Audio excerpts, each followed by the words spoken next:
Hello दोस्तों, कैसे हो आप सब। आई होप आप सब बहुत ही बढ़िया होंगे। हमारे चैनल पे एक और नई और इंटरेस्टिंग वीडियो में आप लोगों का बहुत बहुत स्वागत है। तो जैसा कि आप लोगों को पता है, आरआरबी पीओ मेंस का जो है हमारा एग्ज़ाम वो हो चुका है। 28 ऑफ दिसंबर को रहेगा और मेंस की डेट आ चुकी है। तो अभी इम्पोर्टेंट ये है कि हम जितना जल्दी हो सके हमारा कंप्यूटर अवेयरनेस का सेशन जो है वो कवर करें। तो उसी को देखते हुए अब बचे हुए दिन में डेली आपको एक रिवीजन वीडियो देखने को मिलेगी और एक जो हमारा सेशन चल रहा है वो आप लोगों को देखने को मिलेगा। क्योंकि कंप्यूटर अवेयरनेस में स्कोर करना इंपॉर्टेंट है, तो मैं ये ट्राई करने चाह रहा हूँ कि मैं आपको मॉर्निंग में एक रिवीजन वीडियो दे दूँ जो कि हम सारे प्रीवियस क्वेश्चन डिस्कस करेंगे। तो आपको वो देखना इंपॉर्टेंट है और बाकी जो हमारी डे वाली सीरीज चल रही है वो रेगुलर चलेगी।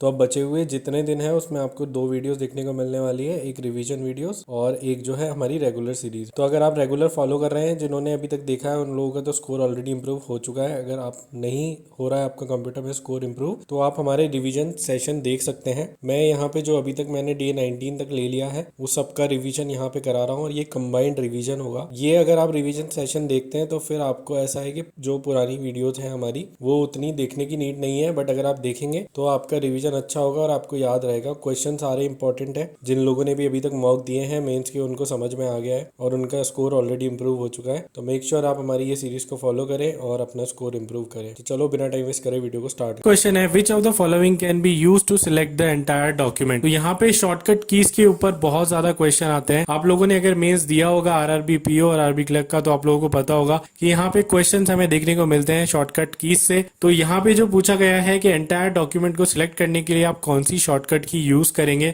तो वैसे तो दोस्तों यहाँ पे जो एंटायर डॉक्यूमेंट को सिलेक्ट करने के लिए आप जो शॉर्टकट की यूज करते हैं वो होती है हमारी कंट्रोल ए।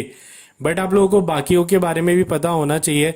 तो सबसे पहले अगर मैं आपको बताऊं कंट्रोल एच के बारे में, तो कंट्रोल एच जो हमारी शॉर्टकट की है वो फाइंड एंड रिप्लेस का जो डायलॉग बॉक्स आता है उसके लिए यूज में होती है। यानी कोई भी चीज हमें फाइंड करनी है, उसको रिप्लेस करना है, तो वो हम कंट्रोल एच से कर सकते हैं। Alt प्लस बी से आपको यहाँ पे बोल्ड फॉर्मेटिंग का ऑप्शन देखने को मिल जाता है। कंट्रोल एस से आप यहाँ पे सेव कर पाएंगे। तो हमारा राइट आंसर जो यहाँ पे होगा वो होगा हमारा कंट्रोल ए। नेक्स्ट क्वेश्चन की ओर चलते हैं। नेक्स्ट क्वेश्चन है, in which year the internet is invented. तो दोस्तों आप इंटरनेट पे जाके जब चेक करेंगे कि भाई कौन से साल में इंटरनेट इन्वेंट हुआ था, तो आपको बहुत सारे ईयर्स देखने को मिल जाएंगे। बट यहाँ पे जो ऑफिशियल बर्थडे है हमारा इंटरनेट का वो मनाया जाता है 1983 में। हाँ दोस्तों, आप जाके चेक करेंगे कि ऑफिशियल इंटरनेट का बर्थडे कब आता है, तो वो 1983 है। तो इस क्वेश्चन का जो राइट आंसर हो जाएगा वो हो जाएगा हमारा 1983। नेक्स्ट क्वेश्चन जो दोस्तों हमारा है वो है, what is the maximum storage capacity of CD. CD आप लोगों को पता होगा, जो पहले हमारी सीडी कैसेट्स आती थी उनकी जो मैक्सिमम कैपेसिटी है वो क्या है दोस्तों। तो हमारे पास ऑप्शन है 500 MB, 550 MB, 700 MB, 750 MB या 900 MB। तो दोस्तों मैं आप लोगों को बता दूं, स्टोरेज के ऊपर क्वेश्चन आते हैं। तो यहाँ पे जो हमारी सीडी है जिसकी मैक्सिमम स्टोरेज होती है वो होती है हमारी 700 MB। तो यहाँ पे इसका जो राइट आंसर हो जाएगा दोस्तों वो हो जाएगा हमारा 700 MB। नेक्स्ट क्वेश्चन है हमारा, which of the following is not an input device. तो यहाँ पे हमारा पहला ऑप्शन जो है वो है माइक्रोफोन। माइक्रोफोन वो होता है जिससे हम हमारी बात सामने वाले को ट्रांसमिट करते हैं। तो बेसिकली हम वहाँ पे कुछ इनपुट दे रहे हैं, तो ये तो हमारा इनपुट डिवाइस है। नेक्स्ट हमारा माउस है, जिससे भी अभी क्लिक करते हैं वो भी हमारा इनपुट है, वो भी एक इनपुट डिवाइस होता है। कीबोर्ड हमारा इनपुट डिवाइस होता है। स्कैनर, कोई भी डॉक्यूमेंट हम स्कैन करते हैं तो हम इनपुट कर रहे हैं। प्लॉटर जो दोस्तों यहाँ पे होता है हमारा, ये प्लॉटर हमारा जो है ये हमारा यहाँ पे आउटपुट डिवाइस होता है। प्लॉटर बेसिकली कौन सा होता है, वो प्रिंटर जो होता है जिसमें से आप ग्राफिक्स और वो सब निकाल पाते हैं, उसको हम प्लॉटर बोलते हैं। तो यहाँ पे पूछा है नॉट एन इनपुट डिवाइस, तो हमारा आंसर हो जाएगा प्लॉटर। नेक्स्ट क्वेश्चन जो दोस्तों हमारा है वो है, डीओसी और डीओसीएस आर यूज्ड फॉर। तो बेसिकली यहाँ पे जो एक्सटेंशन है उनकी बात हो रही है कि डीओसी और डीओसीएस जो हमारे एक्सटेंशन है वो किसके एक्सटेंशन होते हैं। तो दोस्तों आप लोगों को मैं एक बात बता दूं, मैं ऑलरेडी एग्जाम दे चुका हूँ आरआरबी पीओ मेंस का और आरआरबी क्लर्क मेंस का। यहाँ पे एक्सटेंशन से क्वेश्चन आते हैं और आपको हो सकता है एक या दो क्वेश्चन देखने को मिल जाए एक्सटेंशन से। तो मेक श्योर आप लोग एक्सटेंशन याद करके जाएं। यहाँ पे एक्सटेंशन ऑफ प्रेजेंटेशन, तो हमारा जो फर्स्ट ऑप्शन है वो है एक्सटेंशन ऑफ प्रेजेंटेशन। तो आप यहाँ पे प्रेजेंटेशन जो होती है हमारा उसका पीपीटी के रूप में होता है, पीपीटी और पीपीटीएक्स के रूप में आपको देखने को मिल जाता है। नेक्स्ट है हमारा स्प्रेडशीट। स्प्रेडशीट का एक्सटेंशन जो होता है वो होता है एक्सेल एस और एक्सेल एस एक्स। ये दो एक्सटेंशन आपको यहाँ पे स्प्रेडशीट के देखने को मिलते हैं। और थर्ड है हमारा एक्सटेंशन ऑफ डॉक्यूमेंट। तो बेसिकली डीओसी और डीओसीएस डॉक्यूमेंट के होते हैं। वीडियो स्लाइड के लिए भी आपको काफ़ी सारे मतलब यहाँ पे एक्सटेंशन देखने को मिल जाते हैं। लाइक MP4 हो गया, मूवी हो गया, MOV हो गया, AVI हो गया। तो ये सारे एक्सटेंशन जो भी होते हैं वो आपके वीडियोस कैटेगरी के लिए होते हैं। नेक्स्ट क्वेश्चन है, which of the following is name to monitor technology use for the widest view angle. तो यहाँ पे जो हमारा वाइड एंगल जो भी मॉनिटर्स आते हैं उनमें कौन सी टेक्नोलॉजी का यूज किया जाता है दोस्तों। तो उसमें बेसिकली जो यूज करी जाती है वो तो होती है थिन फिल्म ट्रांजिस्टर टेक्नोलॉजी, जो कि कर्व होते हैं, वाइड एंगल्स होते हैं, उनमें ये यूज किया जाता है। बट आप लोगों को इन सब की फुल फॉर्म याद होनी चाहिए। तो बेसिकली LED की full form light emitting diode, ये आप लोगों को याद होगी, या फिर नहीं है तो लिख लीजिए, मैं बता रहा हूँ। TFT की फुल फॉर्म होती है थिन फिल्म ट्रांजिस्टर्स। TGH की फुल फॉर्म मेरे को डाउट है, मेरे को कंफर्म नहीं है, वो आप लोग कमेंट करके बता देना, बाकी वैसे मैं आप लोगों को अपडेट कर दूंगा। GIF की फुल फॉर्म होती है हमारी यहाँ पे ग्राफिक इंटरचेंज फॉर्मेटिंग। और GIT की फुल फॉर्म होती है ग्लोबल इंफॉर्मेशन ट्रैकर। तो यहाँ पे राइट आंसर हो जाएगा TFT। नेक्स्ट क्वेश्चन जो हमारा है, what is the primary task of command prompt in the operating system. तो कमांड प्रॉम्प्ट आप लोगों को पता होगा CMD, जिससे हम काफ़ी सारी चीज़ें करते हैं। तो यहाँ पे बताया गया है कि ऑपरेटिंग सिस्टम के अंदर कमांड प्रॉम्प्ट का जो प्राइमरी टास्क है वो क्या होता है। User interface, interlinking network, monitoring technology, store cache memory और इंस्टॉलेशन। तो मैं आप लोगों को बता दूं, इंस्टॉलेशन नहीं होता है, स्टोर कैशे मेमोरी भी नहीं होता है, मॉनिटर टेक्नोलॉजी भी नहीं। तो यहाँ पे जो राइट आंसर जो हमारा यहाँ पे हो जाएगा वो हो जाएगा हमारा यूजर इंटरफेस। नेक्स्ट क्वेश्चन हमारा, the computer can not boot if it does not have. तो इसमें से कौन सी चीज कंप्यूटर के पास नहीं होगी तो वो बूट नहीं कर पाएगा। बूट करना बेसिकली स्टार्ट करने को कहते हैं। तो वो यहाँ पे ऑप्शन है हमारे पास, power, OS, memory, modem, antenna. तो ये पावर तो आपको पता ही है, power supply. OS stands for operating system, memory, modem और एंटीना। मोडियम बेसिकली एक डिवाइस होता है जिससे हम इंटरनेट चलाते हैं, या फिर अगर हमें पास वाईफाई हॉटस्पॉट नहीं है तो उसको हम लगा देते हैं, उसमें सिम लगाते हैं और इंटरनेट आपका चालू हो जाता है। एंटीना आप सबको पता ही होगा। तो यहाँ पे जो राइट आंसर होगा वो होगा ऑपरेटिंग सिस्टम। बिना ऑपरेटिंग सिस्टम के कोई भी कंप्यूटर बूट नहीं हो सकता है। नेक्स्ट क्वेश्चन जो हमारा आता है, where does the mail go when it is delete in Gmail। तो ये हम लोगों को बताना है कि भाई जब भी हमारा कोई भी मेल होता है वो अगर हम डिलीट कर देते हैं तो वो कौन से फोल्डर में जाके स्टोर होता है। तो दोस्तों वो फोल्डर होता है हमारा ट्रैश। ट्रैश एक ऐसा फोल्डर होता है, जब भी कोई भी हम मेल डिलीट कर देते हैं तो वो ट्रैश में चल जाता है। स्पैम हमारा जो होता है, स्पैम में मतलब कोई भी ईमेल आईडी या प्रमोशंस के जो भी होते हैं या जो भी कोई सस्पिशियस एक्टिविटी होती है वो सब हमारा स्पैम में आके स्टोर होता है। जंक और स्पैम में बेसिकली सेम ही प्रमोशन वाली चीजें आती है। इंपॉर्टेंट फोल्डर के अंदर हमारे जो भी इंपॉर्टेंट मेल्स होते हैं वो आपको देखने को मिल जाते हैं। वहाँ पे एक आइकन होता है, जब भी आप Gmail ओपन करेंगे तो आपको एक आइकन दिख जाएगा, वो इंपॉर्टेंट का आइकन होता है। सोशल में बेसिकली सोशल मीडिया प्लेटफॉर्म के अगर आपको कोई भी ऐप वगैरह से नोटिफिकेशन आता है तो वो सब हमारा सोशल में जाता है। तो इसका राइट आंसर हो जाएगा हमारा ट्रैश। नेक्स्ट हमारे पास जो आज की वीडियो का लास्ट क्वेश्चन है वो है, what is the shortcut key to clear all formatting in MS word. तो सेम शॉर्टकट की से काफी ज्यादा क्वेश्चन बनते हैं, तो वो आप लोगों को यहाँ पे बताना होगा। सो हमारा फर्स्ट ऑप्शन है Ctrl+Enter, जो कि हमारा यूज होता है पेज ब्रेक के लिए। जब भी हम पेज ब्रेक करते हैं, इंसर्ट पेज ब्रेक करते हैं, तो वहां पे हमारा Ctrl+Enter यूज होता है। Ctrl+Spacebar जो हमारा यूज होता है वो होता है हमारा क्लियर फॉर्मेटिंग के लिए या फिर फॉर्मेटिंग रिमूव करने के लिए, आप वो बोल सकते हैं।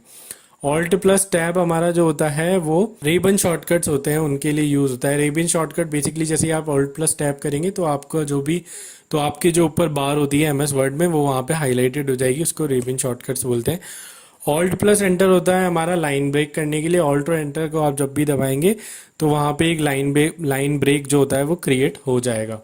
तो क्वेश्चन है, अ मेमोरी बस is use for communication between. एक मेमोरी बस जो होती है दोस्तों वो किस में यूज आती है, ये हमें बताना है। ये हमारा क्वेश्चन है आज का।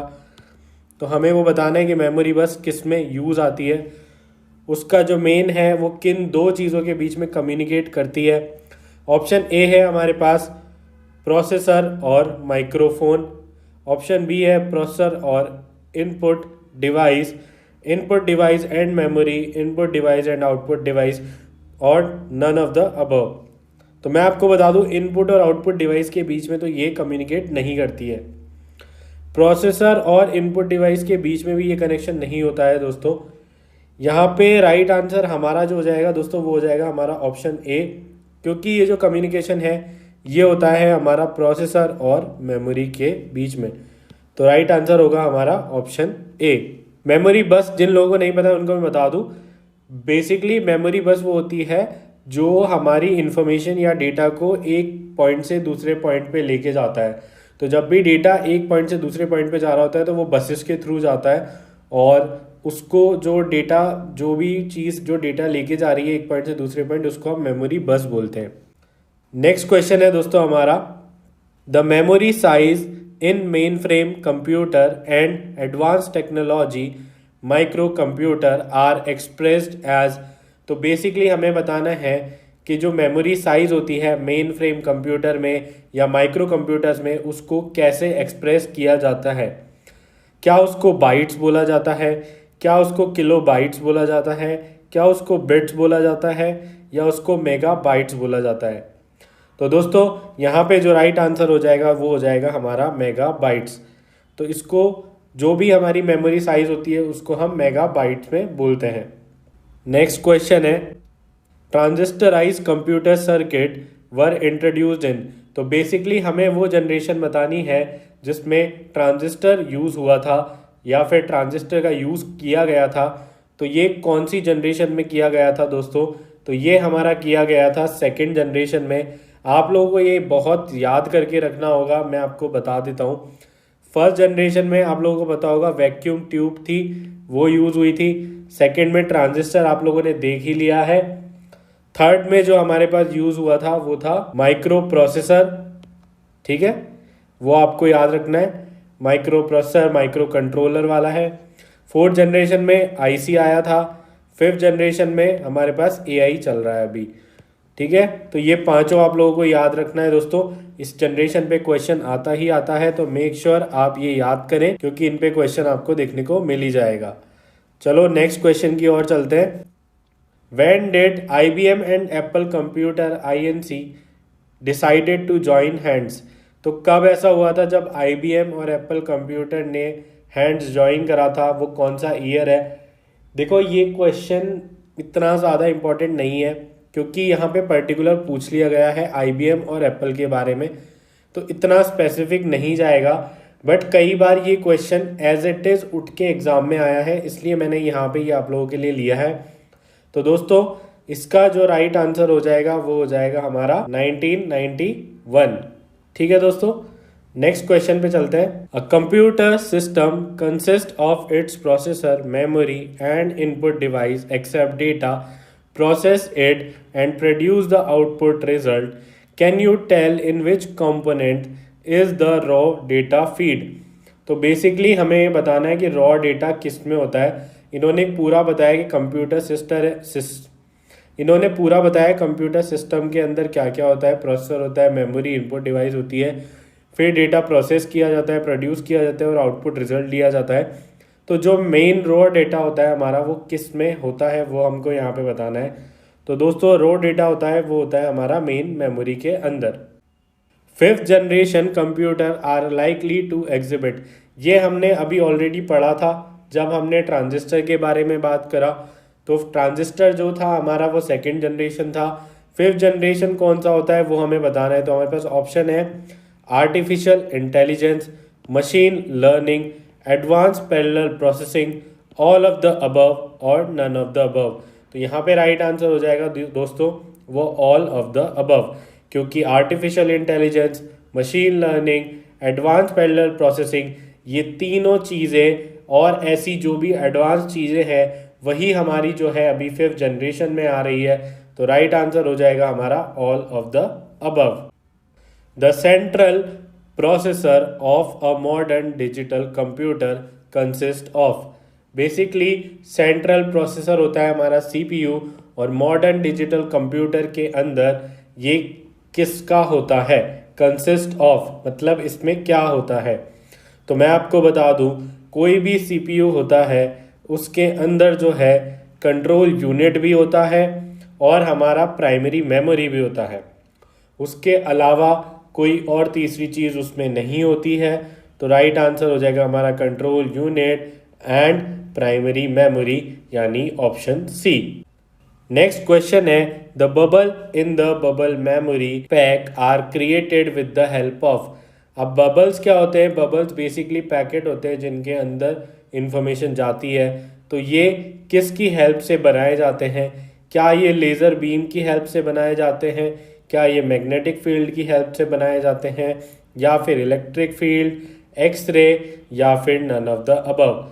तो दोस्तों मैं आपको बता दूं, ये जो बबल रैप होता है हमारा, ये सिर्फ और सिर्फ मैग्नेटिक फील्ड की मदद से बनाया जाता है। The function of CPU is, CPU क्या होता है? हमारा सेंट्रल प्रोसेसिंग यूनिट, और उसका जो मेन फंक्शन होता है वो हमें यहाँ पे बताना है। तो हमें ऑप्शन दिया गया है to provide a hard copy, to read, interrupt and process the information and structure, to communicate with the operator, to provide external storage. तो सीपीयू का स्टोरेज वाली चीज़ से कोई लेना देना नहीं होता है, कम्युनिकेशन भी नहीं करता है, और कोई हार्ड कॉपी भी नहीं देता है। तो राइट आंसर दोस्तों जो होगा वो होगा हमारा to read, interrupt and process the information and instructions. Next है, how many type of storage loop exist in magnetic bubble? तो बेसिकली मैग्नेटिक बबल के अंदर कितने टाइप के स्टोरेज लूप एग्जिस्ट करते हैं? इसका कोई, ये सिर्फ रट्टाफिकेशन है, आप इसको याद कर लेना। इसका जो राइट आंसर है दोस्तों वो है हमारे पास 2। 1 bit can be encoded any integer between O, ये ओ नहीं है दोस्तों, ये है 0। तो 0 से लेके कहाँ तक हम जो है इनकोड कर सकते हैं हमारी 1 बिट को, वो हमको यहाँ पे बताना है। तो दोस्तों वो होता है हमारा 255। तो 0 से लेकर 255 तक आप जो है एनकोड कर सकते हैं।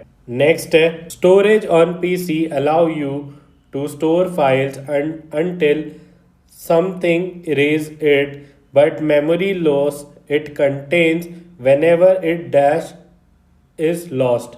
तो इनमें से कौन सी चीज़ के जाने से जो हमारी मेमोरी है उसका लॉस होता है? तो स्टैटिक लॉस कुछ नहीं होता है, डिस्क स्पेस, यानी डिस्क स्पेस के कम होने से क्या मेमोरी लॉस होती है, बट वो कहीं ना कहीं कंप्यूटर मेमोरी में थोड़ी बहुत स्टोर रह जाती है। बट जब भी पावर कट होगा तो वो जो मेमोरी है वो इरेज हो जाएगी। तो यहाँ पे राइट आंसर हो जाएगा हमारे पास ऑप्शन सी, जो कि है power. Which of the following register is loaded with the contents of the memory location pointed by the PC? अब हमें बताना है कि भैया रजिस्टर जो है उसमें मेमोरी लोकेशन जो होती है वो कौन से वाले रजिस्टर में होती है या फिर कौन से पॉइंट पे होती है। तो यहाँ पे दोस्तों, तो क्या वो मेमोरी एड्रेस रजिस्टर में होता है, या फिर वो इंफ्रास्ट्रक्चर रजिस्टर में होता है, मेमोरी डेटा रजिस्टर में होता है, या फिर प्रोग्राम में होता है? प्रोग्राम में उसका कोई लेना देना नहीं है। मेमोरी एड्रेस में हम उस एक पर्टिकुलर चीज़ का एड्रेस बताते हैं, उसका भी कोई लेना देना नहीं है। इंस्ट्रक्शन रजिस्टर और मेमोरी डेटा रजिस्टर, तो यहाँ पे राइट आंसर हो जाएगा हमारे पास इंस्ट्रक्शन रजिस्टर, जिसके अंदर जो है वो मेमोरी लोकेशन होती है हमारी। Continuous line drawing are produced using, ये आप लोगों ने पढ़ा होगा और ये आप लोगों को पता भी होगा कि कंटिन्यूअस लाइन की जो ड्राइंग है वो हम कैसे कर सकते हैं। तो जो भी थोड़े बहुत फेमिलियर हैं उनको पता होगा, प्लॉटर एक डिवाइस होता है, उससे आप कंटिन्यूअस लाइन भी यूज़ कर सकते हो और उससे आप जो है अपनी ड्राइंग वगैरह की प्रिंटिंग जो है वो काफ़ी अच्छी तरीके से कर सकते हो। तो राइट आंसर हो जाएगा दोस्तों हमारा यहाँ पे प्लॉटर। नेक्स्ट है दोस्तों हमारे पास the ALU and control unit of most of the micro computer are combined and manufactured on a single silicon chip, what is it called? तो ये हमें बताना है कि उसको क्या बोला जाता है। क्या वो माइक्रोचिप होती है? नहीं दोस्तों। क्या वो ALU होता है? नहीं दोस्तों। वो CPU भी नहीं होता है, वो होता है हमारा माइक्रो प्रोसेसर। वैसे तो ये आप लोगों को पता ही होगा यार, कभी भी कंपोनेंट मैन्युफैक्चरिंग की बात आती है या कोई भी चीज़ की बात आती है तो हमने पढ़ा है कि माइक्रो प्रोसेसर जो होते हैं उन पे चिप एंड बिल्ड होती है, और यहाँ पे बोला भी गया है on a single silicon chip. तो राइट आंसर ऑब्वियस है कि माइक्रो प्रोसेसर ही होने वाला है। A small film plate which is used to microfilming the output from a microcomputer screen is called. अब ये हमें बताना है कि स्मॉल फिल्म प्लेट जो होती है, जो यूज़ करी जाती है माइक्रो फिल्मिंग के आउटपुट के लिए, उसको क्या बोला जाता है। तो क्या उसको माइक्रोफिंच कहा जाता है या माइक्रोफिल्म? फिल्म कार्ड तो नहीं होता है और COM भी नहीं होता है। माइक्रोफिल्म और माइक्रोफिंच में से एक होता है, तो मैं आपको बता दूं वो होता है हमारा माइक्रोफिंच। दोस्तों ये सारे क्वेश्चन इंपॉर्टेंट है और हम ऑलरेडी काफ़ी सारे क्वेश्चन करा चुके हैं। हमने डे 1 से लेके डे 15 तक का अपलोड अभी तक कर दिया है और हर वीडियो में अराउंड 40 क्वेश्चंस आपको कराए गए हैं। तो आप सोच के देखो कि 15 वीडियोज में 40 क्वेश्चन हो चुके हैं, मतलब आपके पास एक सफिशिएंट नंबर ऑफ क्वेश्चंस हैं। अगर आप ये प्रैक्टिस कर लोगे तो आपका जो स्कोर है कंप्यूटर में वो चांसेस है कि वो 15+ तो डेफिनेटली चला जाएगा और इतना जाना भी चाहिए। मैं आप लोगों को बता दूं, अगर इतना आप स्कोर ले आएंगे तो आप काफ़ी लोगों से यहाँ पे आगे निकल जाएंगे। नेक्स्ट क्वेश्चन है हमारा जो कि है the computer that can input analog signal and return result in digital signal. तो ऐसा कौन सा कंप्यूटर है जो एनालॉग सिग्नल लेता है और उसके बदले में रिटर्न में रिजल्ट जो देता है वो डिजिटल फॉर्म में देता है दोस्तों। तो ये हमें बताना है। तो क्या वो एनालॉग कंप्यूटर होता है? एनालॉग कंप्यूटर वो होते हैं जो एनालॉग से एनालॉग में ही रहते हैं, नहीं होता। डिजिटल भी नहीं होता है। मेन फ्रेम कंप्यूटर स्पेसिफिक के लिए यूज़ में आते हैं और जब भी ऐसी मल्टी वाली बात होती है या दो अलग अलग चीज़ों की बात हो रही होती है तो वहाँ पे हमारा जो है हाइब्रिड कंप्यूटर यूज़ में आता है। तो क्वेश्चन है what does LAN stand for? तो आप लोगों ने ये टर्मिनोलॉजी सुनी होगी, लैन होता है, वैन होता है। तो ये जो है इसकी फुल फॉर्म हमें बतानी है लैन की, कि बेसिकली लैन की फुल फॉर्म क्या होती है। अब लैन का एग्जांपल अगर मैं दूं तो ईथरनेट केबल होती है, जो आप लोगों ने देखा होगा कि आप कभी ऑफिस में या फिर कंप्यूटर में आपकी लैब्स वगैरह में अगर आप गए हो तो आपने देखा होगा वहाँ पे इंटरनेट प्रोवाइड करने के लिए एक ईथरनेट केबल होती है जो सब कंप्यूटर में कनेक्ट होती है। तो वो होता है हमारा लैन, वो एग्जाम्पल है मतलब लैन का। तो यहाँ पे पूछा है हमसे लैन की फुल फॉर्म क्या है। तो ऑप्शन ए है हमारे पास local area network, option B है large access network, option C है limited access node, option D है हमारे पास लोकल एक्सेस नेटवर्क और ऑप्शन ई है हमारे पास लो एरिया नोड। तो मैं आपको बता दूं जो मैंने एग्जांपल दिया था अभी आपको लैन वाला, तो उसमें आपने देखा जैसे मैंने बताया ईथरनेट है जो आपके लैब्स में या फिर आपके कंप्यूटर्स में जो भी आपके प्रोजेक्ट्स होते हैं, एक ही लैब में बहुत सारे कंप्यूटर होते हैं, उन सबको लैन से कनेक्ट करा होता है। तो बेसिकली वो एक लोकल एरिया नेटवर्क क्रिएट करा जा रहा है। तो इस लैन की जो फुल फॉर्म हो जाती है वो हो जाती है लोकल एरिया नेटवर्क। नेक्स्ट है हमारे पास what does the full form of van.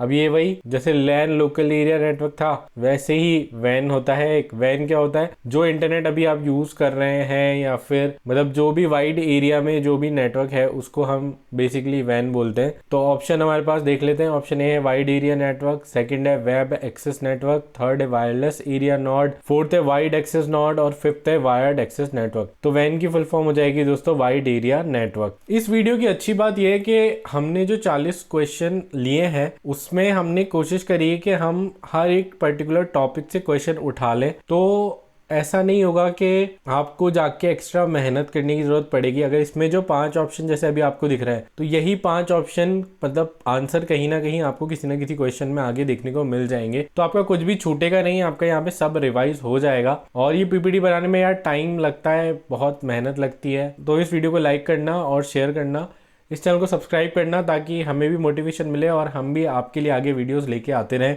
और तो चलो नेक्स्ट क्वेश्चन पे चलते हैं। विच device connect multiple network together. तो ये जो ऑप्शन दिए गए हैं इनमें से हमें एक डिवाइस का नाम बताना है जिसमें हम मल्टीपल नेटवर्क कनेक्ट कर सकते हैं। काफी लोगों को इसका आंसर ऑलरेडी पता होगा और जो थोड़े बहुत भी कंप्यूटर से फेमिलियर हैं उनको इसका आंसर पता होना चाहिए, मैं ये मानता हूँ। मल्टीपल नेटवर्क एक साथ कनेक्ट करने होते हैं। तो जैसे आपने देखा होगा जब भी आपने अपने घर पे ब्रॉडबैंड लगवाया हो या वाईफाई लगवाया हो तो आपको समझ में आएगा, या फिर हॉस्टल जो होता है, हॉस्टल में जो वाईफाई लगा होता है वहाँ पे एक राउटर लगाते हैं। तो वो राउटर क्या होता है, वो मल्टीपल नेटवर्क्स को एक साथ कनेक्ट करता है। तो यहाँ पे इसका जो राइट आंसर हो जाएगा दोस्तों वो हो जाएगा राउटर। अब हब, स्विच, मोडियम, रिपीटर, इन सब के बारे में हम आगे वीडियो में डिस्कस करेंगे। तो ये मत सोचना कि मैं यहाँ पे सिर्फ आंसर बता के आगे बढ़ रहा हूँ, हमने आगे डिटेल में डिस्कस करना है इनको। तो चलो नेक्स्ट क्वेश्चन पे चलते हैं। हमारा नेक्स्ट क्वेश्चन है what is the full form of IP. IP की फुल फॉर्म बतानी है दोस्तों। अब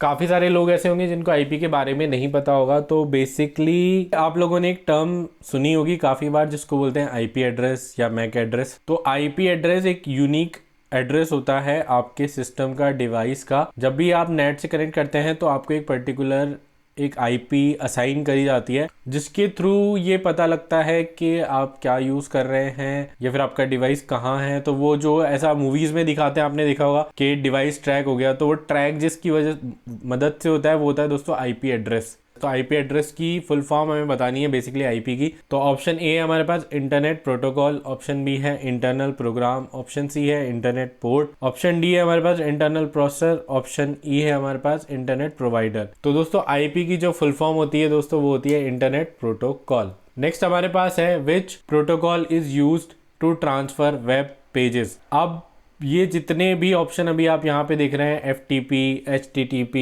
SMTP, POP3, SNMP, ये सारे प्रोटोकॉल्स होते हैं और ये सारे प्रोटोकॉल कहीं ना कहीं यूज आते हैं हमारे ही नेटवर्क में। तो इन सब की फुल फॉर्म आप लोगों को पता होनी जरूरी है। पता हो, फुल फॉर्म के साथ साथ वर्क भी पता हो तो बहुत अच्छी बात है। जैसे FTP होता है तो FTP होता है फाइल ट्रांसफर प्रोटोकॉल, HTTP को वही बोलते हैं hypertext transfer protocol, SMTP होता है switch simple mail transfer protocol, POP3 होता है पोस्ट ऑफिस प्रोटोकॉल 3। अब ये 3 क्या है दोस्तों, कई बार ये भी पूछा जाता है कि POP3 में 3 क्या होता है। तो बेसिकली ये वर्जन 3 है। पोस्ट ऑफिस प्रोटोकॉल का जो थर्ड वर्जन है वो ये है POP3। और SNMP क्या होता है, सिंपल नेटवर्क मैनेजमेंट प्रोटोकॉल। ये सारी फुल फॉर्म तो मैंने आपको बता दी। अब यहाँ पे पूछा गया है कि ट्रांसफर वेब पेजेस के लिए, तो दोस्तों मैं आपको बता दूं FTP जो होती है वो फाइल ट्रांसफर के लिए होती है, SMTP और POP3 हमारा मेल में काम में आती है, ईमेल वगैरह जो होते हैं उसके अंदर काम में आती है। और SNMP हमारा एक नेटवर्क प्रोटोकॉल होता है जिसमें हम एक इंटरनेट मतलब सारे डिवाइस को मैनेज करने के लिए हम बेसिकली इसको यूज करते हैं। जैसे राउटर बोल लीजिए तो राउटर के अंदर भी ये यूज आता है। तो यहाँ पे जो राइट आंसर हो जाएगा दोस्तों वो हो जाएगा हमारा HTTP। नेक्स्ट क्वेश्चन है दोस्तों वो है what does URL stands for. URL क्या होता है वो हमें बताना है, URL की फुल फॉर्म बतानी है बेसिकली। तो जो लोगों को पता नहीं है URL क्या होता है मैं बता दूं, जैसे google.com हो गया या फिर कोई भी वेबसाइट का जो लिंक आप लेते हैं वो बेसिकली URL होता है। तो उस URL की फुल फॉर्म हमें बतानी है। और ये काफ़ी अच्छा क्वेश्चन है क्योंकि मतलब बहुत कंफ्यूजिंग रहता है और अगर आपने थोड़ा पढ़ा नहीं है तो आप लोग इसको गलत ही करते हो। और रिसेंट के किसी एग्जाम में भी ये पूछा गया था लास्ट ईयर, मुझे इतना याद है, और उसमें भाई 90% लोग इसको गलत ही करके आए थे। तो यहाँ पे ऑप्शन है हमारे पास universal resource link, unique resource link, uniform reference locator, universal routing link और यूनिफॉर्म रिसोर्स लोकेटर। तो यहाँ पे जो राइट आंसर दोस्तों हो जाएगा वो हो जाएगा हमारा option E, uniform resource locator. अब वही वाली बात है, URL से आप समझ जाओ, जैसे मतलब वैसे अगर आप थोड़ा लॉजिक लगाओ तो भी आपको ये समझ में आ जाएगा। URL होता क्या है, URL जो भी आपकी वेबसाइट का लिंक होता है वो होता है जैसे facebook.com, instagram.com या ऐसे कुछ भी URL, और इसमें /login लगा दोगे तो वो आप लॉगिन पेज पे आ जाओगे। तो वो पूरा जो है ना facebook.com/login से लेके तो वो पूरा एक URL है। तो वो क्या कर रहा है, एक यूनिफॉर्म रिसोर्स लोकेटर, मतलब यूनिफॉर्म रिसोर्स पे हमें पहुंचा रहा है। जैसे हमें लॉगिन करना है तो हमने /login लगा दिया तो हम लॉगिन पे पहुंच जाएंगे। अब लॉगिन करने के बाद हम /प्रोफाइल लगाएंगे तो हम एक पर्टिकुलर हमारी जो प्रोफाइल है जो हमने लॉगिन करी है उस पर हम पहुंच जाएंगे। तो वो एक यूनिफॉर्म रिसोर्स लोकेटर की तरह वर्क कर रहा है। नेक्स्ट क्वेश्चन है हमारा which device amplify a network signal. तो जैसा कि मैंने बोलता है जैसे जैसे हम आगे बढ़ेंगे वीडियो में तो आपको सबकी डिटेल देखने को मिल जाएगी। तो यहाँ पे एक नई चीज आई है, एक डिवाइस बताना है जो कि एम्पलीफाई करता है हमारे नेटवर्क को। बेसिकली ये डिवाइस एम्पलीफाई भी करता है और रीजनरेट भी करता है, और डिस्टॉर्शन होता है तो उसको भी रिमूव करने की कोशिश करता है। कुछ एक्स्ट्रा अगर आ रहा होता है तो उसको हटाने की भी कोशिश करता है, स्ट्रेंथ भी बढ़ाता है। तो दोस्तों ये हमारा जो काम होता है, ये हमारा काम होता है रिपीटर का। रिपीटर एक डिवाइस होता है जो एम्पलीफाई करने के काम में आता है, जो सिग्नल स्ट्रेंथ को बढ़ाता है। तो कोई भी नेटवर्क या कोई भी सिग्नल अगर हमारे पास थोड़ा सा लो है और हमें उसको बढ़ा के आगे भेजना है और हमें लगता है कि वो अगर हमने भेजा और वो डिस्ट्रॉय हो जाएगा या उसमें कुछ नॉइस आ जाएगी या वो पहुंचते पहुंचते उसकी स्ट्रेंथ जो है वो खत्म हो जाएगी, तो यहाँ से हम उसको एम्पलीफाई करते हैं और फिर हम उसको सेंड करते हैं। नेक्स्ट क्वेश्चन है हमारा what does the full form of DNS। DNS की फुल फॉर्म बतानी है दोस्तों। तो ऑप्शन ए है हमारे पास डाटा नेटवर्क सर्विस, सेकेंड है डोमेन नेटवर्क सर्विस, थर्ड है डेटा नेम सर्विस, फोर्थ है डोमेन नेम सिस्टम, फिफ्थ है हमारे पास डिक्शनरी नेमिंग सिस्टम। तो DNS की फुल फॉर्म जो होती है दोस्तों वो होती है डोमेन नेम सिस्टम। अब DNS को आप 2-3 तरीके से देख सकते हैं। डोमेन से आप क्या समझते हैं? डोमेन बेसिकली वो होता है जैसे आपका कोई बिजनेस है और हमने उसी बिजनेस के नाम से एक पूरा एक्सेस ले लिया या डोमेन ले लिया। जैसे facebook.com है, फेसबुक का एक पर्टिकुलर डोमेन है तो वो उन्होंने खरीद रखा है, उसको फेसबुक को ही डेटा सेव करने के काम में आता है, शेयर लिंक करने के काम में आता है, तो वो पर्टिकुलर एक डोमेन हो जाता है। तो वही यहाँ पे डोमेन नेम सिस्टम वैसा वाला यहाँ पे है।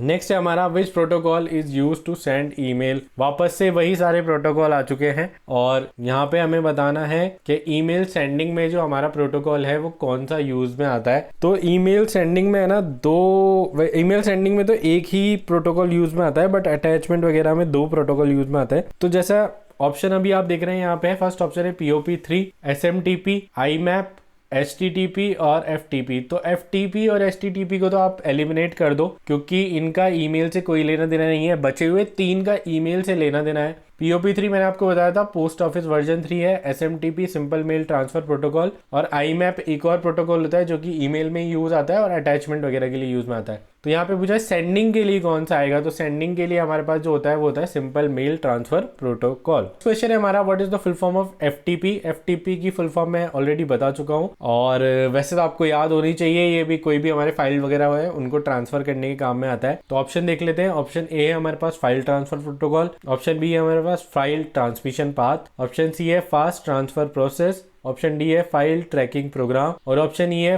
File transport policy. तो जैसा कि मैंने आप लोगों को बताया FTP हमारा जो है वो फाइल ट्रांसफर करने के काम में आता है। तो इसका जो राइट आंसर हो जाएगा दोस्तों वो हो जाएगा हमारा file transfer protocol. Next question है दोस्तों हमारा which of the following is an example of वैन। वैन के बारे में, वैन की फुल फॉर्म अभी हम पढ़ के आ रहे हैं। वैन होता है वाइड एरिया नेटवर्क। तो हमें यहाँ पे ऑप्शन दिए गए हैं और हमें बता रहे हैं कि कौन सा एग्जाम्पल है वाइड एरिया नेटवर्क का। तो school network, school basically local हो गया, तो लोकल नेटवर्क तो नहीं होगा। लोकल नेटवर्क के लिए हम लैन यूज करते हैं, ऑफिस लैन में भी नहीं आएगा। इंटरनेट है, wifi at home, wifi at home भी लोकल हो जाएगा, ब्लूटूथ कनेक्शन भी लोकल होता है। तो बेसिकली जो हमारे पास एक लास्ट ऑप्शन बचता है वो बचता है इंटरनेट। तो इंटरनेट हमारा यहाँ पे एग्जाम्पल हो जाएगा वैन का। नेक्स्ट है हमारे पास इन नेटवर्किंग बैंडविड्थ रिफर्स टू। अब बैंडविड्थ क्या होती है दोस्तों वो जानना सबसे ज्यादा जरूरी है। तो ऐसा होता है कि जब भी हम इंटरनेट यूज करते हैं तो वो हम एक पर्टिकुलर बैंडविड्थ पे चलाते हैं। जैसे जितने भी ये टेलीकॉम प्रोवाइडर हैं, टेलीकॉम सर्विस प्रोवाइडर है, जैसे एयरटेल हो गया, जियो हो गया, वोडाफोन हो गया, इन सब ने एक पर्टिकुलर बैंडविड्थ खरीद रखी है, बेसिकली एक फ्रीक्वेंसी खरीद रखी है। उसी फ्रीक्वेंसी को यूज करके जो भी हमारा ट्रांसमिशन है, डेटा इधर से उधर जाना, कॉलिंग वगैरह, वो सब उसी पे होता है। तो उसको एक बैंडविड्थ बोला जाता है कि उनकी इतनी बैंडविड्थ है। तो यहाँ पे जो है बैंडविड्थ जो रेफर किया जाएगा वो किया जाएगा ट्रांसमिशन स्पीड से, क्योंकि वो हर्ट्ज में होती है ना। तो यहाँ पे जितनी ट्रांसमिशन की स्पीड होती है वो बैंडविड्थ में किया जाएगा। इसको स्टोरेज कैपेसिटी वगैरह मत समझना, ये बेसिकली ट्रांसमिशन स्पीड पे होता है। Which protocol is used for secure web browsing. अब मैं आपको बताता हूँ, देखो थोड़ा सा ट्रिकी है, बट ऐसा होता है कि कभी भी सिक्योर की बात आ जाए तो ये ध्यान रखना कि वेब ब्राउजिंग प्रोटोकॉल अगर पूछा जाए तो HTTP आंसर हो जाता है, बट जब भी सिक्योर की बात करी जाएगी तो S लगेगा हमेशा। सिक्योर वेब ब्राउजिंग पूछा जाए, सिक्योर ईमेल पूछा जाए, ऐसे बहुत सारे आपको देखने को मिलेंगे। तो यहाँ पे जो हमारे पास ऑप्शन है वो है HTTP, B है HTTPS, थर्ड है FTP, फोर्थ है DNS और फिफ्थ है IP। तो सिक्योर पूछा गया है तो HTTPS इसका राइट आंसर हो जाएगा, और अगर सिर्फ वेब ब्राउजिंग पूछा गया होता तो HTTP इसका राइट आंसर हो जाता। The lower deck on an abacus is called. अब अबेकस सबको पता होगा, पहले के टाइम में और अभी भी काफ़ी जगह आप देखते हैं अबेकस एक ऐसा डिवाइस होता था। तो यहाँ पे कुछ ऐसे डिवाइडेशंस होता है, यहाँ पे रिंग्स होती है और फिर इन रिंग के अंदर जो है यहाँ पे कुछ ऐसे कंपोनेंट्स होते थे ऐसे। तो बेसिकली इन्होंने ऐसा पूछा है कि इस लोअर डेक को बोला क्या जाता है। तो ये काफ़ी अच्छा क्वेश्चन है और काफ़ी बार देखने को भी मिला है। तो इस लोअर डेक को क्या बोला जाता है, तो हमारे पास ऑप्शंस हैं। क्या इसको हेवन बोला जाता है, जो कि गलत है। क्या इसको स्काई बोला जाता है, गलत है। क्या इसको फ्लोर बोला जाता है, गलत है। तो यहाँ पे इसको जो बोला जाता है दोस्तों वो बोला जाता है हमारा अर्थ। Which was the computer invented by Babbage. तो यहाँ पे चार्ल्स बेबेज ने कौन सा कंप्यूटर इन्वेंट किया था। क्या उन्होंने एनालिटिकल इंजन बनाया था, अर्थमेटिक मशीन बनाई थी। फिर ये सी ऑप्शन डोनाल्ड, मेरे को नहीं पता इसको प्रोनाउंस कैसे करते हैं ये वाला, बट ये नहीं है। ऑल ऑफ द अबव भी नहीं है, नन ऑफ द अबव भी नहीं है और अर्थमेटिक मशीन भी नहीं है, उन्होंने एक एनालिटिकल इंजन बनाया था। नेक्स्ट क्वेश्चन है which of the following required large computer memory. हमें बताना है कि इन जो भी ऑप्शन दिए गए हैं उसमें कौन सी ऐसी चीज़ है जो लार्ज कंप्यूटर मेमोरी जो है उसको लेता है या उसकी रिक्वायरमेंट होती है। क्या हमें इमेज वगैरह जब भी हम कंप्यूटर में बनाते हैं तो हमें लार्ज मेमोरी चाहिए होती है? हाँ दोस्तों। क्या ग्राफिक्स हम बनाते हैं तब हमें लार्ज मेमोरी चाहिए होती है? यस। क्या हम वॉइस ओवर करते हैं तब हमें लार्ज मेमोरी चाहिए होती है? बिल्कुल सही। तो यहाँ पे राइट आंसर हो जाएगा all of the above. Next है दोस्तों, a normal CD ROM usually can store up to data. अब इस क्वेश्चन में थोड़ा सा ट्रिकी है कि CD रोम जो है उसकी मेमोरी आपसे पूछी गई है कि CD रोम कितना डेटा स्टोर करता है। तो मैं आपको बता दूं, यहाँ पे जैसे ही इसमें तो आप ऑप्शन से काट पाएंगे क्योंकि ऑप्शन MB में सिर्फ एक ही है, KB में स्टोरेज नहीं होता था, बाइट्स में भी नहीं होता था और GB में तो बिल्कुल नहीं होता था CD रोम का। तो CD रोम का जो स्टोरेज है वो सिर्फ MB में होता था और इसमें 680 दिया गया है। बट इसकी जो रेंज होती है दोस्तों वो मेरे को जितना याद है तो 680 से 750 होती है और मैक्सिमम जो होता है दोस्तों वो हमारा 750 होता है। अगर यहाँ पे MB में और कोई ऑप्शन होता तो हम फिर उसको चेकआउट करते, बट जो डेटा की रेंज है वो इतनी रहती है। ये याद करना, इसको स्टार मार्क कर लो, बहुत ज़्यादा इंपॉर्टेंट क्वेश्चन है और ये काफ़ी बार पूछा भी गया है, तो ये याद करना। राइट आंसर है हमारा 680 MB। Which computer are used as server for any medium size organization. तो ऐसे कौन से कंप्यूटर है जो सर्वर की तरह यूज़ किए जाते हैं किसी भी मीडियम साइज ऑर्गेनाइजेशन में? तो दोस्तों राइट आंसर हो जाएगा हमारा mini computer. Main frame computer नहीं होता है, माइक्रो भी नहीं होता है और सुपर कंप्यूटर भी नहीं होता है। सुपर कंप्यूटर बहुत स्पेसिफिक होता है। यहाँ पे राइट आंसर हो जाएगा हमारा मिनी कंप्यूटर। ये सारे चारों जो भी है ये सब मैंने मेरी प्रीवियस वीडियोस में बहुत अच्छे से डिस्कस करे हैं, तो मैं आपको बोलूँगा जब आप हमारा चैनल ओपन करेंगे तो आपको एक पूरी प्लेलिस्ट दिखेगी दोस्तों, जिस प्लेलिस्ट में पूरे कंप्यूटर अवेयरनेस की वीडियो हमने डाली हुई है। वहाँ पे एक स्ट्रेटेजी वीडियो भी है, अगर आप वो देखेंगे तो गारंटीड आप अपना स्कोर जो है 15+ कर पाएंगे। तो मेक श्योर आप वो जाके चेकआउट करें और आप वो सारे देख लें। ठीक है, नेक्स्ट क्वेश्चन पे चलते हैं और नेक्स्ट क्वेश्चन है हमारा what does ASCII stands for. ASCII को आपको बताना होगा, इसको आस्की पढ़ते हैं, बाकी वैसे कई लोग इसको ASC और सेकंड कोड भी बोलते हैं ASCII, बट इसको पढ़ते जो है वो आस्की पढ़ते हैं। इसकी फुल फॉर्म बतानी होती है। ये एक स्टैंडर्ड कोड्स हैं जो हमें अमेरिका ने दिया गया है, तो इसका जो फुल फॉर्म होता है वो अमेरिका स्टैंडर्ड कोड होता है। जैसे कि आपको ये तीनों में दिख रहा होगा, तीनों में है और ये आपको हमेशा देखने को मिलेगा। बट इसका जो राइट आंसर है दोस्तों वो होता है American standard code for information interchange. तो राइट आंसर हो जाएगा ऑप्शन C। नेक्स्ट क्वेश्चन है दोस्तों, वो है हमारा which of the following item are an example of storage device. तो ये नीचे जो ऑप्शन दिए गए हैं उसमें से स्टोरेज डिवाइस का एग्जाम्पल कौन है? क्या फ्लॉपी और हार्ड डिस्क में आप स्टोर कर सकते हैं? बिल्कुल सही, आप कर सकते हैं। CD रोम में आप स्टोर कर सकते हैं। टैब डिवाइसेस में आप स्टोर कर सकते हैं। तो राइट आंसर हो जाएगा हमारा all of the above. Next question है which device is use to backup the data. Data backup करने के लिए हम कौन सा डिवाइस यूज करते हैं? तो क्या आप फ्लॉपी डिस्क में डेटा बैकअप कर सकते हैं? बिल्कुल कर सकते हैं।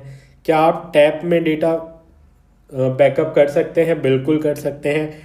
नेटवर्क डिवाइसेस में तो आप बिल्कुल डेटा अपना जो है उसका बैकअप कर सकते हैं।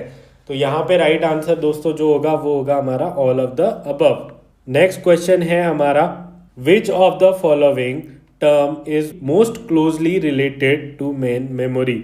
तो मेन मेमोरी से सबसे क्लोजली जो टर्म है वो कौन सी रिलेट करती है वो हमें यहाँ पे बताना है दोस्तों। तो क्या वो नॉन वॉलेटाइल है? नहीं दोस्तों। क्या वो परमानेंट है? नहीं। क्या वो कंट्रोल यूनिट है? नहीं। वो जो क्लोजली रिलेटेड है वो है हमारा टेम्परेरी। तो मेन मेमोरी को जो दूसरा है वो टेम्परेरी मेमोरी भी बोला जाता है। नेक्स्ट क्वेश्चन है when did John Napier develop algorithm. ये काफ़ी इंपॉर्टेंट क्वेश्चन है और ये पूछा भी गया है बहुत बार। इसको स्टार मार्क कर लो और जितना हो सकता है रट लेना, याद कर लेना कि एल्गोरिथम कब डेवलप की गई थी और किसने डेवलप करी थी, वो भी आप यहाँ पे याद रखना। तो किसने करी थी वो तो हो जाएगा हमारा जॉन नेपर, कब डेवलप करी थी वो हो जाएगा हमारा 1614। नेक्स्ट क्वेश्चन है which of the following is not a micro computer. तो हमें बताना है कि इन सब में से माइक्रो कंप्यूटर कौन सा नहीं है। तो उसको बताने के लिए आपको जो है सबसे पहले ये याद करना पड़ेगा कि माइक्रो कंप्यूटर होता क्या है। तो माइक्रो कंप्यूटर वो कंप्यूटर्स होते हैं जो कि स्मॉल कंप्यूटर्स होते हैं, डिज़ाइन करे जाते हैं और सिंगल यूज़र होते हैं। तो क्या लैपटॉप स्मॉल और सिंगल यूज़र है? बिल्कुल। टैबलेट है? बिल्कुल। डेस्कटॉप है और आईपैड है।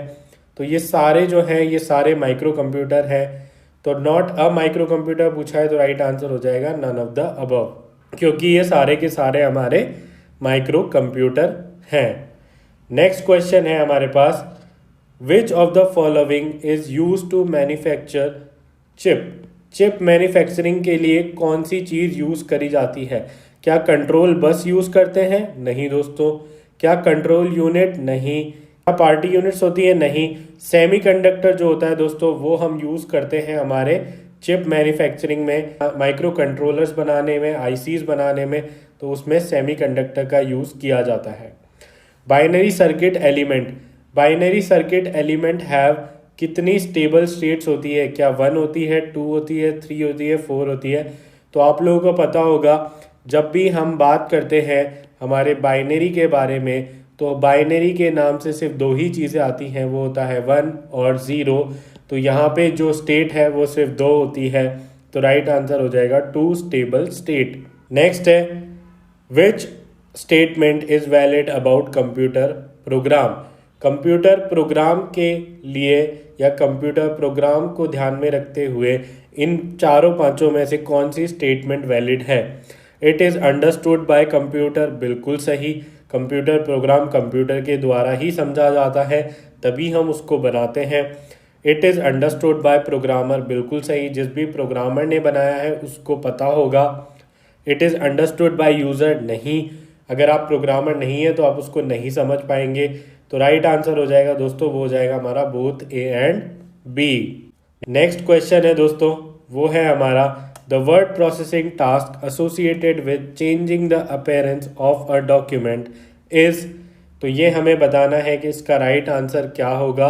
तो इसका राइट आंसर क्या होगा जहाँ पे वर्ड प्रोसेसिंग टास्क जो है वो अपनी अपीयरेंस को चेंज करता है एक डॉक्यूमेंट के अंदर, तो उसको क्या बोला जाता है? तो क्या उसको एडिटिंग बोलते हैं? नहीं। क्या उसको राइटिंग बोलते हैं? नहीं। और उसको बोला जाता है दोस्तों फॉर्मेटिंग। नेक्स्ट क्वेश्चन है what are the 3 decision making operations performed by ALU of a computer. कौन से 3 डिसीजन मेकिंग ऑपरेशंस हैं जो कि एएलयू करता है? क्या वो ग्रेटर देन वाला करता है? क्या वो लेस देन वाला करता है? इक्वल टू करता है? या फिर वो सारे करता है? तो वो जो है वो ये तीनों फंक्शन जो है वो परफॉर्म करता है। तीनों डिसीजन मेकिंग ऑपरेशन जो है वो हमारा एएलयू परफॉर्म करता है। एएलयू की फुल फॉर्म भी आप लोगों को याद रखनी होगी। एएलयू की फुल फॉर्म होती है अर्थमेटिक लॉजिक यूनिट। तो दोस्तों वीडियो तो अच्छी जा रही है और मेक श्योर आप हमारे चैनल को सब्सक्राइब करें और हमसे जुड़ें, क्योंकि मैं आपको बता देता हूँ हम जैसे जैसे आगे बढ़ेंगे तो हम एक पूरी डेडिकेटेड वीडियो लेके आने वाले हैं जिसमें मैं आप लोगों को सारी फुल फॉर्म करवाऊंगा। और ये फुल फॉर्म आप लोगों के एब्रीविएशन में आती है। आप ये मान के चलो कंप्यूटर के अंदर आपको 1 या 2 क्वेश्चन देखने को मिलेगा जिसमें आपसे डायरेक्ट फुल फॉर्म पूछी जाएगी। जैसे एएलयू की फुल फॉर्म क्या होती है? तो एएलयू की फुल फॉर्म होती है हमारी अर्थमेटिक लॉजिक यूनिट। नेक्स्ट है हमारे पास which of the following is used as a primary storage device. Hard disk, floppy, magnetic drum और ऑल ऑफ द अबव। तो जो हमारे मैग्नेटिक ड्रम्स होते हैं उनको हम प्राइमरी स्टोरेज डिवाइस की तरह यूज़ करते हैं। हार्ड डिस्क सेकेंडरी होता है, क्योंकि आप लोगों को पता होगा हार्ड डिस्क हम बाहर से लगाते हैं, या फिर मतलब आपके कंप्यूटर में भी हार्ड डिस्क जो होती है वो बाहर से लगी जाती है, एक एक्सटर्नल कंपोनेंट होता है। फ्लॉपी भी बाहर से लगती है। मैग्नेटिक ड्रम जो होता है वो कंप्यूटर के अंदर ही होता है। नेक्स्ट क्वेश्चन है हमारा which was the first commercial computer build by M V. Wilkes. क्या वो सुपर कंप्यूटर थे? क्या वो एलियो था? क्या वो मेन फ्रेम कंप्यूटर था या फिर वो माइक्रो कंप्यूटर था?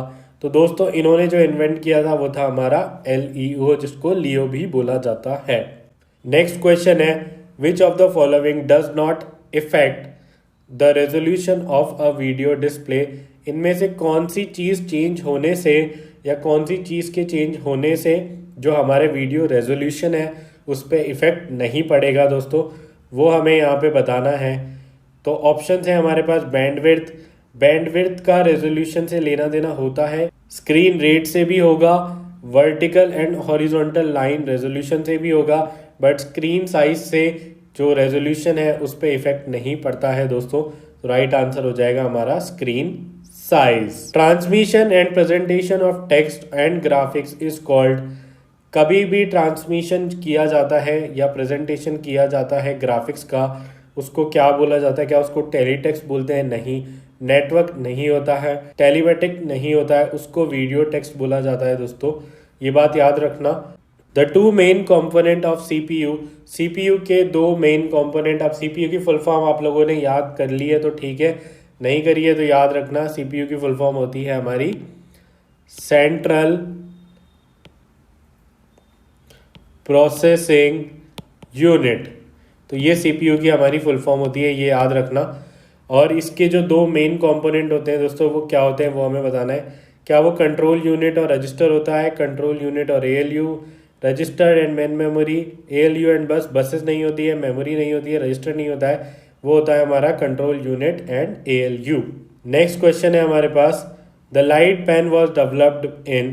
तो लाइट पेन दोस्तों कब डेवलप हुआ था ये भी याद करने वाला ही है, तो वो हुआ था 1955 में। और आज की वीडियो का जो हमारा लास्ट क्वेश्चन है दोस्तों वो बहुत इंपॉर्टेंट है और वो MS Excel का है। हेडर और फुटर जो है डॉक्यूमेंट में वो क्या यूज़ करे जाते हैं, सॉरी MS वर्ड का है यहाँ पे ये क्वेश्चन, और इसमें हमें बताना है कि जो हेडर और फुटर है वो क्या यूज़ करे जाते हैं, वो हमको यहाँ पे दिखाना है। तो दोस्तों हमने क्वेश्चन तो काफ़ी कर लिए हैं, बट इससे पहले मैं आप लोगों को फिर याद दिला दूँ, इसकी जो PDF है दोस्तों वो आपको हमारे टेलीग्राम चैनल पे देखने को मिलेगी, तो आप वहाँ से जाके चेकआउट कर लेना, जिसका लिंक आपको डिस्क्रिप्शन में देखने को मिल जाएगा। और टेलीग्राम पे आप बैंकर स्टॉक सर्च करेंगे तो भी आपको देखने को मिल जाएगा, वो हमारा टेलीग्राम चैनल है, ज्वाइन कर लेना, PDF वहाँ पे मिल जाएगी। नेक्स्ट अगर हम बात करें इस क्वेश्चन का राइट आंसर क्या होगा दोस्तों, तो इस क्या हेडर और फुटर जो डॉक्यूमेंट में यूज़ करे जाते हैं वो to enhance the overall appearance of a document? नहीं दोस्तों। To mark the starting and ending of the page? नहीं। To mark large document more readable? नहीं। To allow page header and footer to appear on a document when it print? बिल्कुल सही। तो यहाँ पे जो यूज़ है वो ये है। नेक्स्ट है हमारे पास, what does WiFi stands for? अब वाईफाई की फुल फॉर्म मतलब मैं आपको बताऊं, एक फनी इंसिडेंट बताता हूँ। जहाँ पे हम कॉलेज में थे वहाँ पे ऐसा हुआ था कि एक छोटा सा ओरिएंटेशन चल रहा था, रैंडम बच्चों को बुलाया गया था, तो वहाँ पे पूछा गया था वाईफाई की फुल फॉर्म, और वहाँ पे 80% या 90% जनता को वाईफाई की फुल फॉर्म ही नहीं पता थी, क्योंकि हमने जितनी बार भी यूज़ किया है हम नॉर्मल ऐसे ही यूज़ करते हैं कि भाई वाईफाई चालू कर दो, हॉटस्पॉट दे दो, उसी तरीके से हम लोग यूज़ करते हैं इसको। बट वाईफाई की फुल फॉर्म एज सच हमें याद नहीं रहती है, और हो सकता है आप में से कई लोगों को भी याद ना हो। तो हमारे पास जो ऑप्शन है वो है वायरलेस फिडेलिटी, ऑप्शन B है वाइड फिडेलिटी, ऑप्शन C है वायर्ड फाइंडर, ऑप्शन डी है वायरलेस फाइंडर, और ऑप्शन ई है वाइड फ्रीक्वेंसी। तो वाईफाई सबको पता ही है, इंटरनेट शेयरिंग के काम में जो आता है वो वाईफाई होता है, और इसकी फुल फॉर्म जो होती है वायरलेस फिडेलिटी होती है। वायरलेस एक पर्टिकुलर स्पीड पे काम करता है। एक चीज और मैं इंपॉर्टेंट आपको बता दूं, मुझे अभी क्लिक हुआ है, ये क्वेश्चन तो आया नहीं है बट हो सकता है कि आ जाए। जैसे वाईफाई होता है वैसे ही लाईफाई भी आया है, नई टेक्नोलॉजी आई है। तो जैसे वाईफाई होता है वायरलेस फिडेलिटी, वैसे ही लाईफाई होता है लाइट फिडेलिटी। तो वो जो वाईफाई से 10x या 100x ज्यादा स्पीड पे काम करता है, बेसिकली एक पर्टिकुलर लाइट बल्ब होगा, वहां पे एक पर्टिकुलर जितना एरिया में उस बल्ब की लाइट आएगी उतने में इंटरनेट चलेगा, और उसकी स्पीड भी बहुत ज्यादा होती है दोस्तों। मतलब वाईफाई से तो आप ये मानो बहुत फास्ट होता है। तो मेक श्योर आप वो याद करना, लाईफाई जो होता है वो होता है लाइट फिडेलिटी। पढ़ लेना, नोट कर लेना, लिख लेना। अभी तक क्वेश्चन नहीं आया है, नई टेक्नोलॉजी है, क्वेश्चन आ सकता है। तो यहाँ पे राइट आंसर हो जाएगा दोस्तों हमारा, हो जाएगा वायरलेस फिडेलिटी। नेक्स्ट है हमारे पास, which device connect multiple computer computer within a LAN. तो वही मतलब लैन के लिए मैंने जो आपको बोला था वो एग्जांपल है। तो लैन के लिए जो हमारे पास स्विच यूज होता है जहाँ पे हम मल्टीपल डिवाइस को कनेक्ट करते हैं। लोकल एरिया नेटवर्क में अगर मल्टीपल डिवाइस कनेक्ट करने हैं तो वहाँ पे हम स्विच का यूज करते हैं। नेक्स्ट क्वेश्चन है हमारे पास, what is the full form of ISP. ISP की फुल फॉर्म हमें बतानी है। तो internet service provider, internal server program, interlink service path, internet security protocol और इंटरनल सिग्नल प्रोवाइडर। तो बेसिकली आईएसपी जो है इंटरनेट वाला ही होता है, तो इसकी जो फुल फॉर्म हो जाएगी वो हो जाएगी इंटरनेट सर्विस प्रोवाइडर। अब जो आईपी की फुल फॉर्म हमने अभी आगे हम पढ़ के आए थे उसी के ऊपर क्वेश्चन आया है दोस्तों। तो ये एक पर्टिकुलर आईपी दे रखी है और हमें ये बताना है कि आईपी क्या है। पब्लिक आईपी है, प्राइवेट आईपी है, रिजर्व्ड आईपी है, ब्रॉडकास्ट आईपी है या फिर स्टैटिक आईपी है। तो ये आपको बताना है। तो बेसिकली ऐसा होता है 192.186 वाली जो होती है वो मोस्टली बोले तो प्राइवेट ही होती है। और अब यार आईपी के डिटेल में मैं नहीं जाऊँगा क्योंकि आईपी के डिटेल में अगर गया तो फिर बहुत ज़्यादा हमें टाइम लग जाएगा, क्योंकि आईपी में भी क्लास होती है, फिर आईपी की टाइप होती है, जैसे पब्लिक प्राइवेट हो गया, फिर class A, class B, class C हो गया। तो अगर आपको वो सब भी पढ़ना है तो आप बताना, मैं नेटवर्क का एक और अगर सेशन हो पाया तो मैं लूँगा। वहाँ पे मैं पूरा आईपी आपको एक्सप्लेन कर दूंगा कि आईपी कितने टाइप की होती है, कौन कौन सी क्लास होती है, ABCD, और ये जो डॉट वाला होता है IPv4 क्या होता है, IPv6 क्या होता है, और पब्लिक आईपी कौन सी होती है, प्राइवेट आईपी कौन सी होती है, वो सब मैं आपको बता दूंगा। बट अभी के लिए याद रखो ये जो 192 वाली होती है ये हमारी प्राइवेट आईपी होती है। नेक्स्ट है हमारा विच layer of the OSI model deals with. तो यार अब थोड़ा सा दिमाग लगेगा, तो अब थोड़ा सा अपने दिमाग को खोलो और थोड़ा सा जो मैं बोल रहा हूँ उसको बहुत फोकस से सुनना। OSI मॉडल एक मॉडल होता है जो कि कंप्यूटर नेटवर्क में यूज आता है। तो बेसिकली क्या होता है, ये एक प्रोसेस होती है जिसके थ्रू आपका डेटा ट्रांसफर होता है। तो वो एक पूरा मॉडल है, उसकी पूरी एक स्टेप्स हैं, वो सारी स्टेप हमें समझनी है। अब मैं अगर यहाँ पे OSI मॉडल समझाऊंगा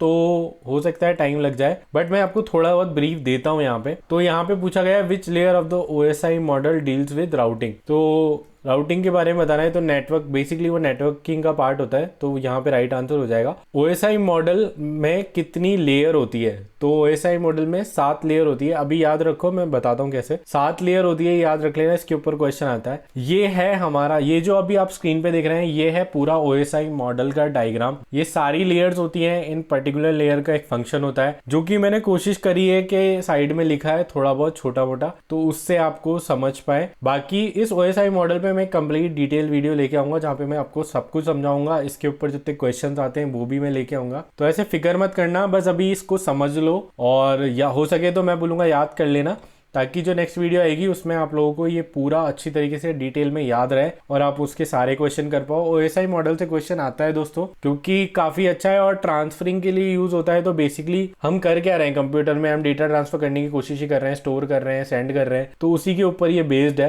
तो जैसे 7 लेयर मैंने बोला था, OSI मॉडल में 7 लेयर होती है। तो फर्स्ट लेयर होती है हमारी फिजिकल लेयर, सेकेंड होती है data link, third network, fourth transport, fifth session, six presentation और सेवंथ होती है हमारी एप्लीकेशन। तो वही फिजिकल लेयर होती है जिसमें ये लिखा है ना यहाँ पे बिट्स इन अ वायर होता है, फिर हम उसको फिजिकल एड्रेस देते हैं, फिर पाथ बनाते हैं, फिर डेटा ट्रांसफर होता है, फिर उस पाथ के थ्रू जो डेटा ट्रांसफर होता है उस सबको मैनेज करते हैं, फिर डेटा को ट्रांसलेट कर रहे होते हैं उस फॉर्म में ताकि वो यूजर को समझ में आ पाए, और लास्ट में जो एप्लीकेशन लेयर होती है वहां पे यूजर उसको समझ जाता है। तो बेसिकली ये एक पूरा रफ आइडिया था OSI मॉडल का। टेंशन मत लेना, समझ नहीं आया तो आने वाली वीडियोस में मैं आप लोगों को समझाऊंगा डिटेल में, पूरा एक कंप्लीट वीडियो बनेगी OSI मॉडल के ऊपर। अभी बस समझ लो बेसिक इतना सा याद रख लो कि 7 लेयर होती है और 7 लेयर के नाम याद रख लो। फर्स्ट होती है physical, second data link, third network, fourth transport, fifth session, six presentation और 7 जो होती है हमारी वो होती है हमारी एप्लीकेशन। नेक्स्ट है हमारे पास what is the main function of transport layer. अब ट्रांसपोर्ट लेयर का मेन फंक्शन बताना है। तो ट्रांसपोर्ट लेयर का जो फंक्शन होता है दोस्तों वो होता है जो भी हमारी इंफॉर्मेशन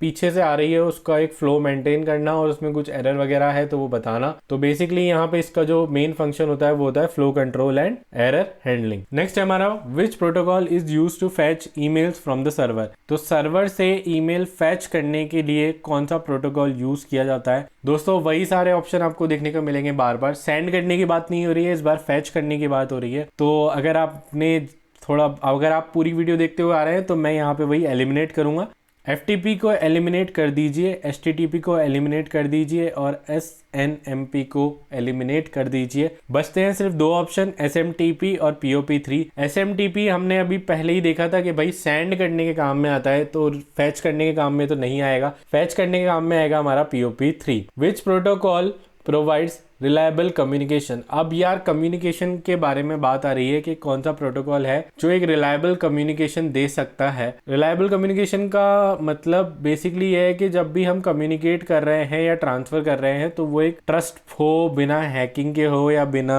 डिस्टॉर्शन के हो, बिना लीक के हो, तो वो हमें बताना है। तो बेसिकली कम्युनिकेशन के लिए जो हम यूज करते हैं वो TCP/IP होता है। अब मैं दोनों एक साथ बोल रहा हूँ। TCP/IP मतलब TCP जो होता है ट्रांसमिशन कंट्रोल प्रोटोकॉल, और IP इंटरनेट प्रोटोकॉल, ये आपको पता ही होगा। तो जब भी कभी भी ऐसा कम्युनिकेशन करना होता है या कुछ भी ऐसा भेजना करना होता है तो उसमें हम जो प्रोटोकॉल यूज करते हैं TCP/IP करते हैं। जैसे ईमेल जो सेंड हो रहा है ना, उसमें भी हम एक रिलायबल कम्युनिकेशन कर रहे हैं, उसमें भी लीक का चांस है, तो वहां पे जो प्रोटोकॉल वर्क कर रहा है वो भी TCP/IP है। दोस्तों यार मैं थोड़ा सा आपको बताता हूँ कि यहाँ पे थोड़ा सा टेक्निकल हो रहा होगा, काफी लोगों को लग रहा होगा यार ये क्या बातें कर रहा है, बट ट्रस्ट मी ये सारी चीजें वर्थ इट है। मैं कुछ भी आलतू फालतू नहीं पढ़ा रहा हूँ या कुछ भी आलतू फालतू नहीं बता रहा हूँ। ये सारी चीजें आपको आपके एग्जाम में देखने को मिलेगी जिसमें भी कंप्यूटर आता है उसमें। तो ऐसा मत समझना कि भाई ये पता नहीं कौन कौन सी फुल फॉर्म बता रहा है, क्या क्या बता रहा है, ऐसा कुछ है। तो वैसा कुछ नहीं है, यहाँ पे जो भी इन्फॉर्मेशन दी जा रही है वो आपके काम की है। तो इसका जो राइट आंसर हो जाएगा दोस्तों वो हो जाएगा हमारा TCP की फुल फॉर्म मैंने आपको बताई दी थी, transmission control protocol. Next question है हमारा, which of the following is a connection less protocol. अब वही वाली बात आ गई कि इन्फॉर्मेशन सेंड करनी है बट कनेक्शन नहीं होना चाहिए, मतलब कनेक्शन लेस होना चाहिए उसके लिए। तो यहाँ पे ऑप्शंस आपको दिख रहे हैं, SMTP, FTP, POP3, इन तीनों को एलिमिनेट कर दो। FTP फाइल ट्रांसफर के लिए आता है, SMTP POP3 ईमेल के लिए होता है, TCP हम पढ़ के आ चुके हैं, जब भी हमें कम्युनिकेशन रिलायबल करनी होती है तो यूज में आता है, बट वहां पे हमें कनेक्शन बनाना पड़ता है। कनेक्शन लेस के लिए जो हम यूज करते हैं वो होता है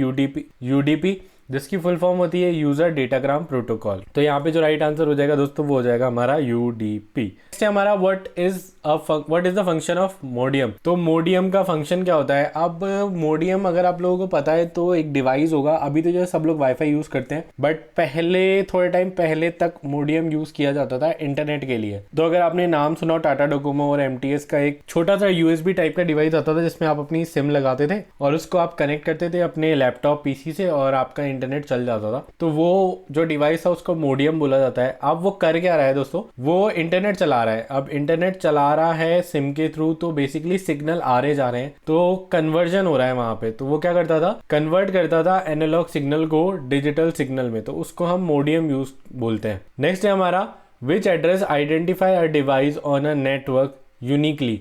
तो वही वाली बात आ गई है कि भाई हमें एड्रेस बताना है कि कौन सा इनमें से ऑप्शन में से कौन सा एक डिवाइस है या कौन सी चीज़ है जो हमारे डिवाइस का एक पर्टिकुलर एड्रेस बता सकती है।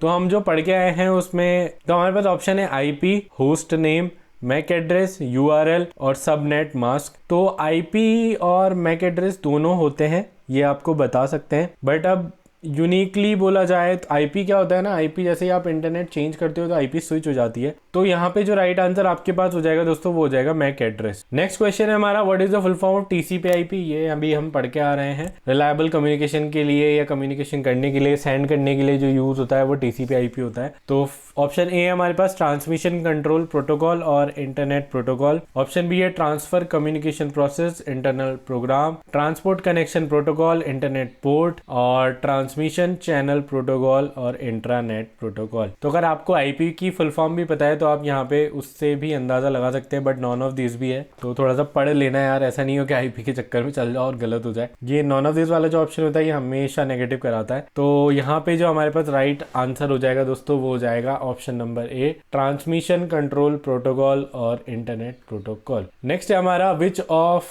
This is not a network topology. अब टोपोलॉजी क्या होता है वो आपको समझना पड़ेगा। टोपोलॉजी बेसिकली एक मेथड होता है जिससे हमारी जो नेटवर्क है वो वर्क करता है, जिसमें नेटवर्क कनेक्ट होते हैं, मल्टीपल नेटवर्क कनेक्ट होते हैं, तो उनको कनेक्ट करने का बेसिकली तरीका होता है एक टोपोलॉजी। तो टोपोलॉजी होती काफ़ी टाइप की है, बट हमें यहाँ पे बताना है नॉट कि इनमें से कौन से टाइप की नहीं होती है। ऑप्शन है हमारे पास, ऑप्शन ए है स्टार, ऑप्शन बी है रिंग, ऑप्शन सी है बस, ऑप्शन डी है ट्री और ऑप्शन ई है हमारे पास ग्रिड। तो ये हमारे पास टोपोलॉजी है।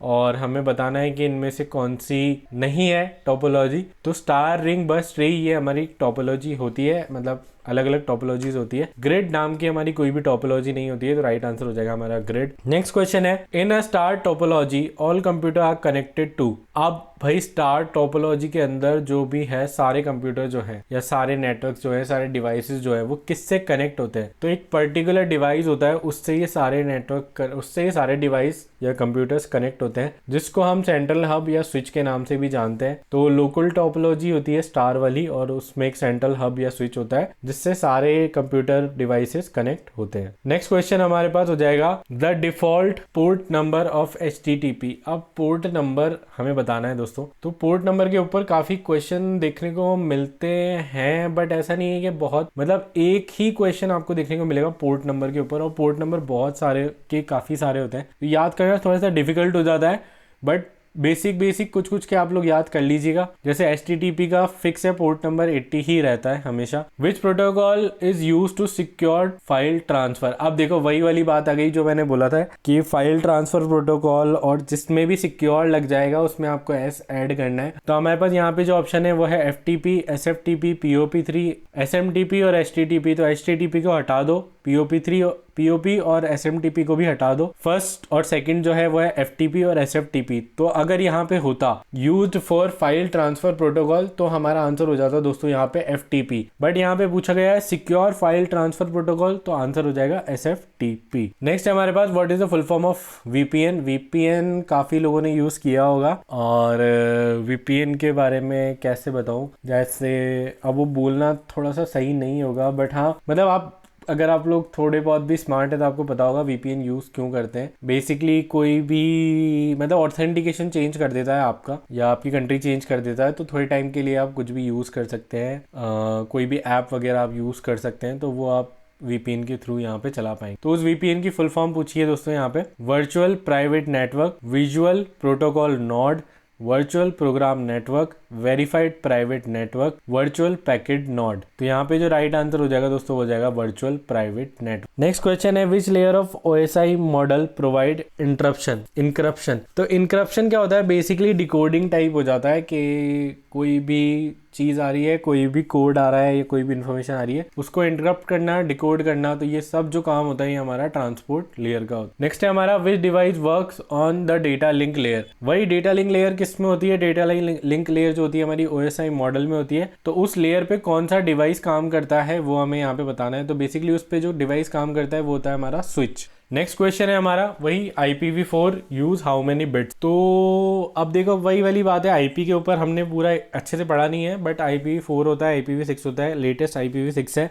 और उसकी फिर क्लास भी होती है, class A, class B, class C, ऐसे करके क्लासेस भी होती है IP की, वो हम पढ़ेंगे आगे आने वाली वीडियोस में। बाकी ये क्वेश्चन मैंने यहाँ पे इसलिए डाला है क्योंकि ये पूछा गया है प्रीवियस एग्जाम में। IPv4 कितने बिट का होता है? तो IPv4 जो होता है वो 32 बिट का होता है। सेम पूछा जाता है IPv6 के लिए कि वो कितने बिट का होता है। कई लोग यहाँ पे ज्ञान लगाते हैं कि भाई साहब IPv4 अगर 32 बिट है तो IPv6 जो है वो 64 बिट का हो जाएगा, बट ऐसा नहीं होता। IPv4 लेटेस्ट है और ये 128 बिट का होता है। Which protocol is use for network management. ये मैं ऑलरेडी बता चुका हूँ आप लोगों को, नेटवर्क मैनेजमेंट के लिए कौन सा प्रोटोकॉल यूज में आता है। तो इसके लिए जो यूज में आता है वो होता है SNMP, simple network management protocol जो होता है वो। नेक्स्ट क्वेश्चन है हमारा, which of the following assign IP address automatically. तो इनमें से कौन सा प्रोटोकॉल है जो IP एड्रेस को ऑटोमेटिकली असाइन कर देता है। अब क्या होता है IP एड्रेस में भी ऐसा होता है, जब भी आप इंटरनेट चेंज करेंगे या स्विच करेंगे तो उस टाइम पे चांसेस है कि आपका IP एड्रेस बदल जाए। तो वो जो प्रोसेस होती है IP एड्रेस बदलने की, वो ऑटोमेटिकली किसके द्वारा करी जाती है? तो वो होता है DHCP।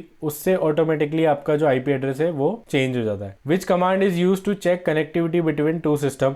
तो दो सिस्टम के बीच में कौन सी कनेक्टिविटी चेक करने के लिए कौन सी कमांड का यूज किया जाता है? वो होती है पिंग कमांड। ये बाकी सारी कमांड्स भी हैं, ये भी हम डिस्कस करने वाले हैं हमारी आने वाली आगे की वीडियोस में। वही वापस से आ चुका है, the default port number of HTTPS। Secure का पूछ रहे हैं यहाँ पे, तो सिक्योर का जो होता है वो होता है 443। HTTP नॉर्मल का क्या था 80, सिक्योर का क्या होता है 443। नेक्स्ट है हमारा, which device operate at the physical layer. Physical OSI model में फिजिकल लेयर होती है, उस पर कौन सा डिवाइस ऑपरेट करता है वो हमें बताना है। तो वो बेसिकली राउटर होता है। Which of the following is an example of software system.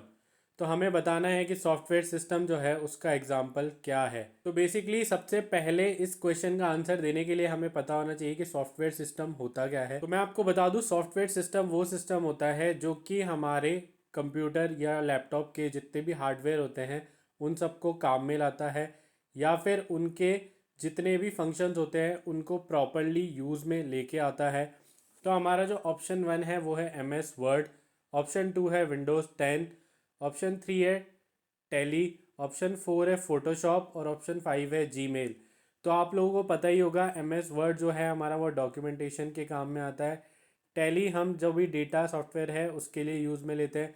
Photoshop हम हमारे फ़ोटोज़ के लिए यूज़ में लेते हैं और जीमेल हम हमारा मेल एक्सेस करने के लिए यूज़ में लेते हैं। तो इस क्वेश्चन का जो राइट आंसर हो जाएगा वो हो जाएगा विंडोज़ 10। विंडोज़ 10 हमारा एक सिस्टम सॉफ्टवेयर है। नेक्स्ट क्वेश्चन की ओर चलते हैं दोस्तों।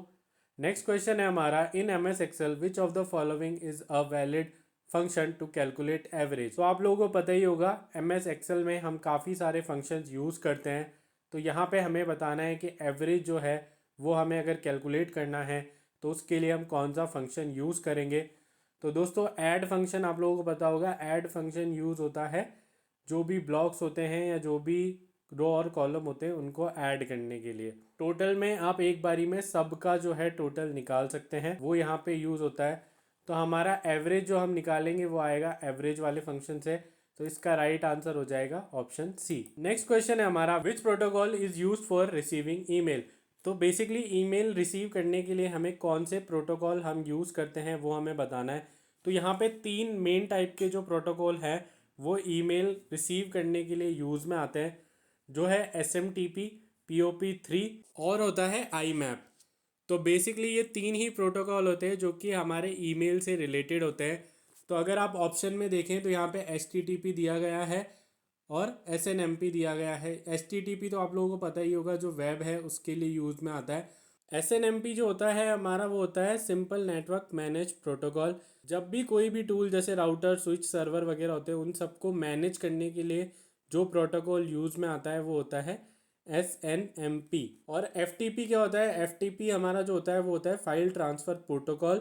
ये बेसिकली क्लाइंट साइड पे हम जो फाइल ट्रांसफ़र करते हैं उसके लिए यूज़ पे आता है। TCP/IP आपने मॉडल सुना होगा, तो उस TCP/IP मॉडल पे ये बेस्ड होता है FTP। बट हमारा जो क्वेश्चन है वो है रिसीविंग ईमेल के लिए। तो मैं आपको बता देता हूँ, SMTP होता है सिंपल मेल ट्रांसफ़र प्रोटोकॉल। ये जो होता है ये मेल सेंड करने के लिए यूज़ में होता है। और वहीं POP3 और एक IMAP होता है, वो यहाँ पे नहीं लिख रहा है। तो POP3 और IMAP जो होते हैं वो रिसीव करने के लिए होते हैं। तो POP3 यहाँ पे हमारा राइट आंसर हो जाएगा। और जब भी कोई अटैचमेंट होती है उसको अगर हम रिसीव करते हैं तो वहाँ पे आता है MIME, यानी multipurpose internet mail extension. Next question है हमारा, the shortcut key control shift and escape in Windows is use to. तो दोस्तों ये जो शॉर्टकट की है ये आप लोगों को याद रखनी बहुत ज़्यादा ज़रूरी है। कभी भी आपका कंप्यूटर में कुछ भी हो जाए या लैपटॉप में कुछ भी हो जाए, मतलब ये रामबाण इलाज है। आप ये मान लो आपका लैपटॉप हैंग हो गया है, कोई काम नहीं कर रहा है, या कहीं पे भी कुछ भी हो गया है, कोई फंक्शन आपसे छिड़ गया है जो आप बैक नहीं आ पा रहे हैं, तो ये जो शॉर्टकट की है ये बहुत इंपॉर्टेंट है। ये आपको सीधा का सीधा जो आपकी टास्क बार है वो ओपन करके दे देती है। और अगर आपका कंप्यूटर हैंग भी है और आपने इसको प्रेस कर दिया तो बहुत जल्दी आपका जो है टास्क बार वो ओपन हो जाएगा। और फिर जिस भी फंक्शन की वजह से या जिस भी चीज़ की वजह से आपका कंप्यूटर जो है हैंग हुआ है उसको आप वहाँ से हटा सकते हैं। तो इसका जो राइट आंसर हो जाएगा वो हो जाएगा open task manager. Next question है हमारा, in computer terminology phishing refers to. तो फिशिंग क्या होती है वो हमें यहाँ पे बताना है। तो फर्स्ट ऑप्शन है हमारा, sending multiple spam emails, stealing sensitive information by fake website और ईमेल। थर्ड है unauthorize scanning of file, creating duplicate files. और फिफ्थ है सेंडिंग लार्ज अटैचमेंट। तो बेसिकली मैं आपको बता दूं, हैकिंग जो होती है उसी में एक प्रोसेस होता है जिसको हम फिशिंग बोलते हैं। इसके अंदर हम जो है सेंसिटिव इन्फॉर्मेशन किसी भी पर्सन की लेते हैं, मतलब हम नहीं लेते, जो हैकर होता है वो लेता है, और वो किसी भी फेक वेबसाइट या ईमेल के थ्रू वो ले सकता है। तो इसका जो राइट आंसर हो जाएगा वो हो जाएगा बी। नेक्स्ट क्वेश्चन है हमारा, which of the following equivalent to decimal number. मतलब हमें बताना है बाइनरी इक्विवेलेंट क्या होगा डेसिमल नंबर 25 का। तो इसकी बहुत अच्छी ट्रिक है। जब भी कोई भी डेसिमल नंबर आपको दे रखा हो और उसका बाइनरी बताना हो, तो यहाँ पे एक जो चीज़ होती है वो आप फॉलो करते हैं, वो होता है 1 2 4 8 16 वाला जो रूल होता है। मैं आपको लिख के बता देता हूँ, मेरे पास बट मार्कर नहीं है, फिर भी मैं ट्राई करता हूँ अगर मैं लिख पाऊँ तो। बेसिकली 1 2 4 8 और 16। तो जब भी कोई भी बाइनरी इक्विवेलेंट आपको बनाना हो किसी भी डेसिमल नंबर से, तो उसका जो है एक तरीका होता है जिसको हम बोलते हैं 1 2 4 8 16 रूल। तो यहाँ पे हमें ऐसा करना होता है कि उसमें हमें बिट्स रखनी है 0 1 के फॉर्म में, और हमें एडिशन करके 25 लेके आना है। तो यहाँ पे जो लॉजिक यहाँ पे अभी आपको दिख रहा होगा वो होगा, जैसे यहाँ से स्टार्ट करेंगे हम 1 2 4 8 और 16। तो 16 + 8 24, 24 + 1 25। तो यहाँ पे जो इसका इक्विवेलेंट बनेगा वो बनेगा ये वाला। ऐसे ही आप किसी भी नंबर का निकाल सकते हैं। अगर नंबर बड़ा है तो सीरीज़ को आगे बढ़ा दीजिएगा, 16 के बाद 32 आएगा, फिर 64 आएगा, फिर 128 आएगा, ऐसे सीरीज़ आगे बढ़ती जाएगी और कोई भी डेसिमल नंबर का आप बाइनरी इक्विवेलेंट बहुत इजीली निकाल पाएंगे।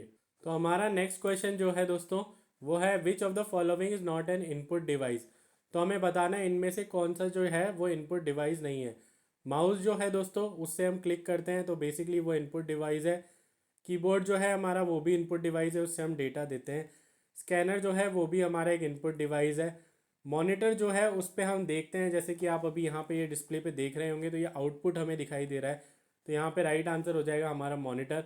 और माइक्रोफोन जो हो जाएगा, जैसे मैं अभी ये वीडियो रिकॉर्ड कर रहा हूँ तो ये माइक्रोफोन से मैं रिकॉर्ड कर रहा हूँ, तो ये भी मैं इनपुट दे रहा हूँ, तो वो भी हमारा एक इनपुट डिवाइस हो जाएगा दोस्तों। नेक्स्ट क्वेश्चन है हमारा, which of the following memory is volatile. तो मैंने अपनी पहले की वीडियोस में ये बहुत अच्छे से समझाया, मेमोरी वाली चीज़, वॉलेटाइल नॉन वॉलेटाइल दोनों मैंने बहुत अच्छे से बताया। तो आप लोग मेक श्योर करें पुरानी वीडियोस चेकआउट करें ताकि आपका स्कोर अच्छा रहे, और जो भी चीज़ हम पढ़ा रहे हैं वो बहुत ज़्यादा इंपॉर्टेंट है आपके कंप्यूटर के लिए, और ये आपके आने वाले एग्जाम में मार्क्स को बहुत ज़्यादा इम्प्रूव करने वाली है दोस्तों। तो जिन लोगों ने मेरी पहले की वीडियोस देखी है उनको उनको इसका आंसर बहुत इजीली पता होगा। वॉलेटाइल मेमोरी वो होती है जो कि हमारी टेम्परेरी मेमोरी होती है, और जो नॉन वॉलेटाइल होता है वो परमानेंट स्टोरेज होता है। तो टेम्परेरी मेमोरी का यहाँ पे एग्जांपल अगर आप देखें तो हार्ड डिस्क हमारी परमानेंट होती है, मतलब नॉन वॉलेटाइल होती है। एसएसडी हमारी परमानेंट होती है, पेन ड्राइव परमानेंट होती है, और सीडी रोम भी परमानेंट होती है। तो वॉलेटाइल मेमोरी का जो एग्जांपल हो जाएगा रैम। और अगर यहाँ पे कहीं पे रजिस्टर और कैशे दिया होता तो वो भी हमारे आंसर होते, वो भी हमारे जो है वॉलेटाइल मेमोरी के पार्ट है। नेक्स्ट क्वेश्चन है हमारा, which key is use to rename a selected file और फोल्डर इन विंडोज़। ये बहुत ज़्यादा इजी है और हम लोगों ने बहुत बार यूज़ भी किया होगा, और डेफिनेटली आप लोगों ने भी ये यूज़ किया होगा। इसमें रीनेम करने के लिए हम जो है कौन सी फंक्शन की प्रेस करते हैं, तो वो होती है हमारी F2। F5 भी आप लोगों ने यूज़ किया होगा जो कि रिफ्रेश के लिए यूज़ में होता है। नेक्स्ट क्वेश्चन है हमारा, MICR technology is use in bank mainly helps in. तो अब भाई जिन लोगों को पता नहीं है उनको मैं बताना चाहूँगा कि MICR जो होता है वो होता क्या है। बेसिकली होता है मैग्नेटिक इंक कैरेक्टर रिकॉग्नाइजर। ये एक टेक्निक होती है जो बैंक में बहुत ज़्यादा यूज़ करी जाती है। जब आप बैंक में जाएंगे तो आप लोग भी इसको यूज़ करेंगे, और ये जो है हमारा चेक होता है उसके ऊपर जो भी कैरेक्टर्स होते हैं उनको रिकॉग्नाइज करने के लिए यूज़ करी जाती है। बेसिकली चेक आगे जो प्रोसीड होता है वो इसी की मदद से होता है।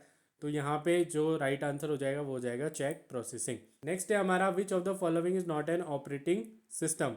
तो ऑपरेटिंग सिस्टम क्या होता है दोस्तों, जो भी आपके लैपटॉप में डला हुआ है जिससे आपके सारे फंक्शन हार्डवेयर कनेक्टेड है, जो काम कर रहा है, वो ऑपरेटिंग सिस्टम होता है। और हमें यहाँ पे बताना है कि कौन सा ऑपरेटिंग सिस्टम नहीं है। तो लिनक्स हमारा ऑपरेटिंग सिस्टम होता है, एंड्रॉइड जो आपके फ़ोन में होता है वो भी ऑपरेटिंग सिस्टम होता है, विंडोज़ जो अभी इस पीसी में डला हुआ है या आपके कंप्यूटर लैपटॉप में भी होगा वो ऑपरेटिंग सिस्टम होता है। ओरेकल बेसिकली कोई ऑपरेटिंग सिस्टम नहीं है, और आईओएस जो आप एप्पल में देखते हैं वो आईओएस होता है, तो वो भी एक ऑपरेटिंग सिस्टम है। तो राइट आंसर हो जाएगा हमारा यहाँ पे Oracle. Computer network which device is use to amplify weak signal. तो दोस्तों इसका बहुत डिटेल में एक्सप्लेनेशन मैं हमारी पहले वाली वीडियोस में दे चुका हूँ, उसमें मैंने इन सब को बहुत अच्छे से समझाया था, बट एक बार फिर से मैं आप लोगों के लिए यहाँ पे रिपीट कर देता हूँ। तो जो सबसे पहला ऑप्शन हमें दे रखा है राउटर। राउटर क्या होता है, राउटर एक नेटवर्किंग डिवाइस होता है जो कि मल्टीपल कंप्यूटर नेटवर्क्स को कनेक्ट करता है, जैसे कि हमारा वाईफाई और इंटरनेट। स्विच क्या होता है दोस्तों? स्विच एक होता है मल्टी पोर्ट हार्डवेयर डिवाइस होता है, जो कि मल्टीपल डिवाइस को लोकल एरिया में कनेक्ट करने के काम में आता है, जिससे हम डेटा सेंड और रिसीव कर सकें। बट इसमें क्या होता है कि ये पर्टिकुलर एक डिवाइस को ही सेंड करता है, और रिपीटर जो होता है हमारा दोस्तों, वो हमारा काम आता है किसी भी सिग्नल की लेंथ को एम्पलीफाई करने में, या फिर उसको रीजनरेट करने में, या फिर उसको रिसीव करने में। मोडियम आप लोगों ने देखा होगा, जो कि आप एनालॉग और डिजिटल वाला कन्वर्जन होता है जिससे आप नेट चलाते हैं, वो होता है। और हब और स्विच में बस यही डिफरेंस है कि जो डेटा सेंडिंग है वो स्विच से जो है वो एक ही डिवाइस पे होती है, बट हब से आप यहाँ पे बहुत सारे डिवाइस पे एक ही साथ में सेंड कर सकते हो। तो इसका राइट आंसर जो हो जाएगा दोस्तों, वो हो जाएगा हमारा रिपीटर। यहाँ पे आंसर गलत दे रखा है, स्विच नहीं आएगा, यहाँ पे जो आंसर आएगा वो आएगा रिपीटर। नेक्स्ट क्वेश्चन है हमारा, which of the following is the full form of IMPS used in banking. तो ये आप लोगों को पता होना चाहिए, और ये काफ़ी ज़्यादा यूज़फुल भी है, और मतलब बैंकिंग में काफ़ी ज़्यादा यूज़ भी आता है, और आप लोगों ने ये टर्म सुनी भी होगी। तो IMPS तो वैसे आप लोगों ने सुना होगा, बट इसकी जो फुल फॉर्म होती है वो होती है इमीडिएट पेमेंट सर्विस। तो ये फुल फॉर्म्स वाले क्वेश्चन आते हैं, मैं इस पर बहुत ज़्यादा फोकस कर रहा हूँ, क्योंकि अगर आपको थोड़ा बहुत भी फुल फॉर्म याद रहेगी तो आप उसका फंक्शन वहाँ से निकाल सकते हो। तो हम इस पर ज़्यादा फोकस रखते हैं। नेक्स्ट क्वेश्चन जो है हमारा, वो है विच software package is commonly used in bank for maintaining customer account. तो इसमें से जो कौन सा सॉफ्टवेयर पैकेज है वो हमें यहाँ पे यूज़ करते हैं बैंकिंग में, ताकि हम कस्टमर के अकाउंट को मेंटेन कर सकें। तो सबसे पहले फ़ोटोशॉप जिन लोगों को थोड़ा बहुत भी आइडिया उनको पता होगा कि ये फ़ोटोज़ वगैरह के लिए होता है, तो इससे तो हम अकाउंट मैनेजिंग नहीं करेंगे। ऑटोकैड और मैटलैब ये दोनों जो हैं ये इंजीनियरिंग के टूल है, और इसको भी हम लोग यूज़ नहीं करते हैं अकाउंट मेंटेन करने के लिए। Notepad plus plus basically notepad का प्लस प्लस वर्जन है, जिसमें आप काफ़ी सारे काम कर सकते हैं, बट इसमें हम जो अकाउंट मैनेजमेंट वाला जो काम है वो हम नहीं करते हैं। ये जो हम काम करते हैं ये हम ओरेकल फ्लेक्स क्यूब में करते हैं। तो इसका जो राइट आंसर हो जाएगा वो हो जाएगा ऑप्शन नंबर बी। तो नेक्स्ट क्वेश्चन है हमारा, in MS PowerPoint which shortcut key is used to start a slide show. तो दोस्तों शॉर्टकट की के ऊपर हमारे एग्जाम में बहुत ज़्यादा क्वेश्चन आते हैं, आप लोगों को याद होना चाहिए। तो यहाँ पे जो सारी शॉर्टकट की है इनके बारे में आपको डिटेल बता देता हूँ। तो MS पावर पॉइंट के अंदर जो F2 यूज़ होती है, जो भी टेक्स्ट बॉक्स होता है उसके अंदर जो भी ऑब्जेक्ट होते हैं उनको सिलेक्ट करने के लिए। F5 जो होता है वो स्लाइड शो को स्टार्ट करने के लिए होता है। F7 जो होता है वो हमारा स्पेलिंग और ग्रामर चेक के लिए होता है। वहीं कंट्रोल+S जो होता है वो सेव के लिए होता है। कंट्रोल+F5 जैसी कोई भी शॉर्टकट की MS पावर पॉइंट में यूज़ नहीं होती है। तो इसका जो राइट आंसर हो जाएगा दोस्तों वो हो जाएगा F5। नेक्स्ट क्वेश्चन है, which of the following memory has the fastest access speed. तो हमें बताना है कि इन सब मेमोरीज जो भी ऑप्शन दिए गए हैं इनमें से कौन सी सबसे ज़्यादा फास्टेस्ट होती है। तो ये मैंने आपको पहले की वीडियोस में बताया है, अगर आप लोगों ने वो देखी है तो इसका आंसर आप लोगों को पता होगा। इसीलिए मैं कहता हूँ आप सारी वीडियोस देखो, क्योंकि मैं डिटेल में बताता रहता हूँ, और अगर आप लोग वो चीज़ देखते हैं तो आपको आंसर ऑलरेडी पता होंगे और आपका टाइम बचेगा, आपको रिवाइज भी होगा। तो फर्स्ट ऑप्शन है हमारा कैशे मेमोरी, सेकंड है रैम, थर्ड है हार्ड डिस्क, CD-ROM और पेन ड्राइव। तो देखो पेन ड्राइव, CD-ROM और हार्ड डिस्क ये तीनों तो नहीं है इसका आंसर। अब यहाँ पे बात आती है कैशे मेमोरी और रैम। तो दोस्तों आंसर कैशे मेमोरी होगा। अब यहाँ पे पॉइंट आता है, ये मैंने आप लोगों को पहले भी बताया था, यहाँ पे रजिस्टर होता है वो सबसे फास्टेस्ट होता है, फिर कैशे मेमोरी होता है, फिर रैम होता है। तो राइट आंसर जो होगा वो होगा हमारा कैशे मेमोरी।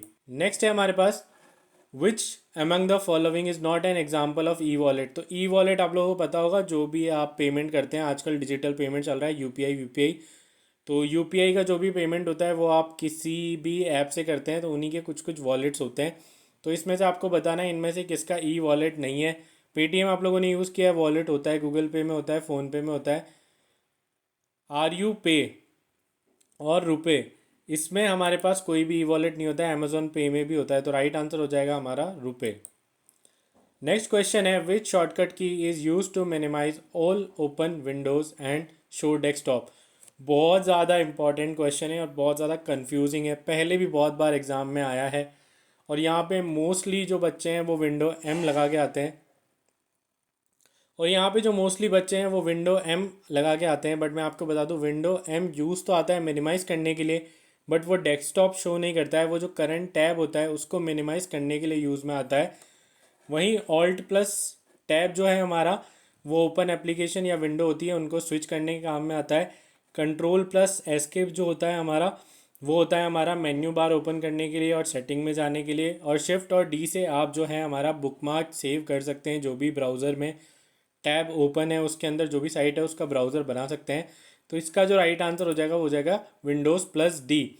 ये मिनिमाइज़ भी करता है और सीधे आपको विंडोज़ डेस्कटॉप पे ले जा सकता है। तो ऑल ऑफ अ सडन अगर आप देखते हैं कि कभी भाई कोई आ जाए आपके पास सडन, आपने बहुत सारी विंडोज़ ओपन कर रखी है, तो आप कंट्रोल डी दबाना, सीधा वो डेस्कटॉप पे चल जाएगा।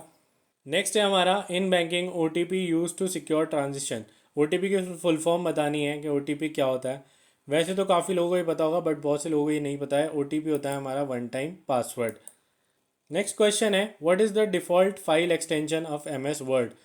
तो ये हमने प्रीवियस वीडियोस में डिस्कस किया है, ये सारे अभी तक आपको याद हो गए होंगे, नहीं हुए हैं तो कर लेना। डी ओ सी जो है हमारा वो एम एस वर्ड के लिए होता है, डी ओ सी एक्स भी होता है, टी एक्स टी फाइल भी होती है, पी डी एफ भी होता है और आर टी एफ भी होता है। बट जो हमारा राइट आंसर होगा वो होगा हमारा डॉट डी ओ सी। नेक्स्ट क्वेश्चन है हमारा which of the following is not a computer virus. इनमें से कौन सा कंप्यूटर वायरस नहीं है। तो इस पे बहुत क्वेश्चन आता है और घुमा फिरा के इसको पूछते ही हैं। बेसिकली ये क्वेश्चन फायरवॉल के ऊपर होता है कि फायरवॉल के ऊपर ही बताया जाता है। तो यहाँ पे जो फायरवॉल है वो हमारा वो कोई भी कंप्यूटर वायरस नहीं है, बाकी ये सारे दिख रहे हैं ये सारे वायरसेस होते हैं। फायरवॉल का काम क्या होता है, ये भी आपके कंप्यूटर को प्रोटेक्ट करता है। कोई भी अनऑथराइज एक्सेस अगर लेना चाहता है तो वहाँ पे प्रोटेक्ट करने के लिए हम फायरवॉल को यूज़ करते हैं। नेक्स्ट क्वेश्चन है हमारा which of the following is a secondary storage device.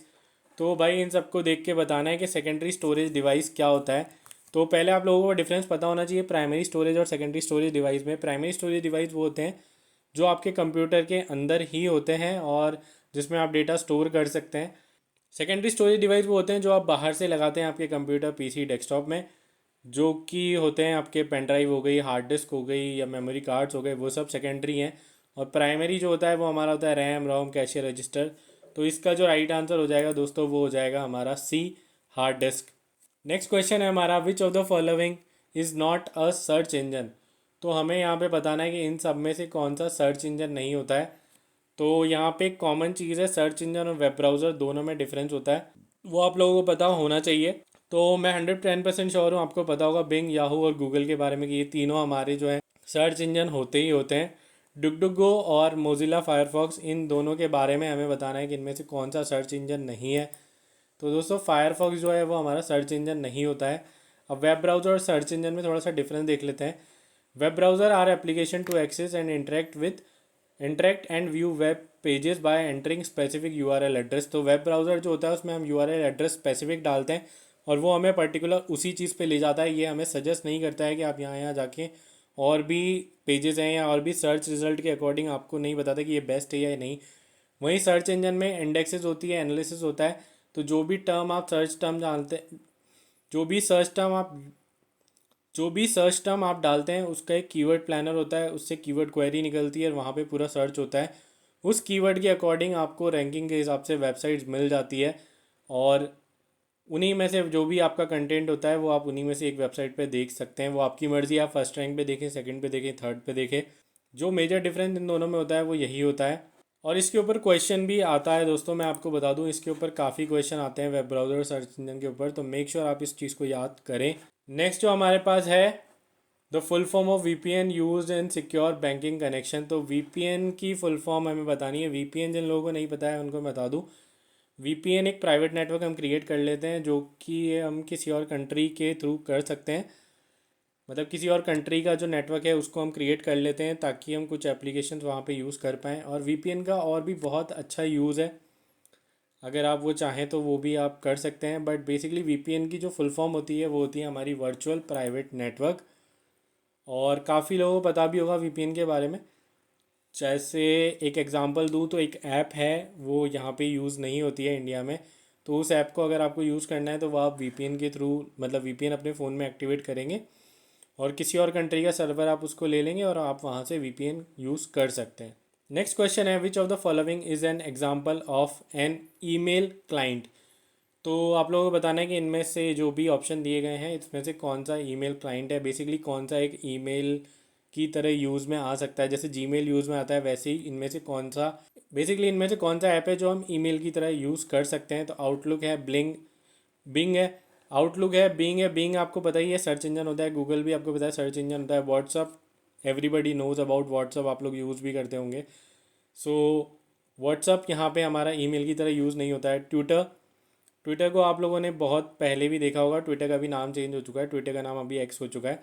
तो ये भी हमारा कोई भी ईमेल प्लेटफॉर्म नहीं है। तो हमारा जो ईमेल प्लेटफॉर्म है गाइज वो हो जाएगा आउटलुक। नेक्स्ट क्वेश्चन है हमारा, what is the full form of DNS. DNS होता क्या है दोस्तों? तो डीएनएस की जो फुल फॉर्म है वो होती है डोमेन नेम सिस्टम। तो बेसिकली ये सिस्टम होता है जिसमें आपका जो भी डोमेन नेम है उसको एक आईपी एड्रेस अलॉट होता है, और उसी के थ्रू आप उसको सर्च कर पाते हैं या उसी के थ्रू आप उसको एक्सेस कर पाते हैं। तो इसकी जो फुल फॉर्म है दोस्तों वो है domain name system. Next question है हमारा, the primary process of a firewall in computer network. तो भाई फायरवॉल बहुत ज़्यादा इंपॉर्टेंट चीज़ है, और अगर आप लोगों को थोड़ा बहुत भी कंप्यूटर का ज्ञान है या थोड़ी बहुत भी कंप्यूटर की नॉलेज है तो आप लोगों को पता होगा इसका आंसर फायरवॉल होता क्या है। तो ऑप्शन ए है हमारा to increase the network speed, option B है हमारा to prevent unauthorize access, option C है हमारा to store backup data, option D है to manage email services, option E है हमारा टू कंप्रेस फाइल्स। तो दोस्तों मैं आप लोगों को बता दूं, फायरवॉल जो है हमारे कंप्यूटर सिस्टम में या कंप्यूटर में जो यूज़ होता है वो एक एंटीवायरस की तरह यूज़ होता है। ये काफ़ी हद तक हमारे जो है कंप्यूटर को प्रोटेक्ट करने के लिए यूज़ में आता है, और ये काफ़ी ज़्यादा अनऑथराइज चीज़ों को एक्सेस देने से रोकता है। जब भी हम कभी इंटरनेट यूज़ करते हैं और वहाँ पे अभी हम कोई ऐसी साइट पे चले गए जहाँ से वो हैक कर रहा हो या ट्राई करे हमारे कंप्यूटर में एक्सेस लेने का, तो ये उसको प्रिवेंट करेगा। तो इसका जो राइट आंसर हो जाएगा वो हो जाएगा to prevent unauthorize access. Next question है हमारा, which of the following is an example of DBMS. DBMS जिन लोगों को नहीं पता है मैं बता दूँ, डेटा बेस मैनेजमेंट सिस्टम होता है। और यहाँ पे हम कौन सा सॉफ्टवेयर यूज़ करते हैं, तो इसका जो सॉफ्टवेयर होता है वो दोस्तों होता है माई एसक्यूएल। माई एसक्यूएल यहाँ पे डेटाबेस के लिए यूज़ होता है। और जो ये फोटोशॉप है ये आपके फ़ोटो एडिटिंग के काम में आता है, पावर पॉइंट प्रेजेंटेशन बनाने के लिए। एम एस एक्सेल आप एक्सेल शीट्स जो बनाते हैं उसके काम में आता है, और एम एस पेंट आप लोगों को पता ही है पेंट के काम में आता है। तो नेक्स्ट क्वेश्चन है हमारा, which device is use to connect different network together. तो इसका भी जो ये ऑप्शन आप सारे देख रहे हैं ये बहुत बार आता है, और ये बहुत फेवरेट क्वेश्चन है एग्जामिनर का। आपको डेफिनेटली किसी ना किसी एग्ज़ाम में इसके ऊपर क्वेश्चन देखने को मिलता है। अगर आपको नहीं पता ये पांचों क्या है तो आप इसका आंसर नहीं कर पाओगे। मैंने मेरी पुरानी वीडियोस में इनको बहुत अच्छे से एक्सप्लेन किया है, मैंने वहाँ पे पूरा डिटेल में बताया था कि ये सब क्या होते हैं। तो इसीलिए मैं आपको बार बार बोल रहा हूँ आप प्लेलिस्ट पूरी चेक करना अगर आप चाहते हो आपका कंप्यूटर में स्कोर अच्छा रहे।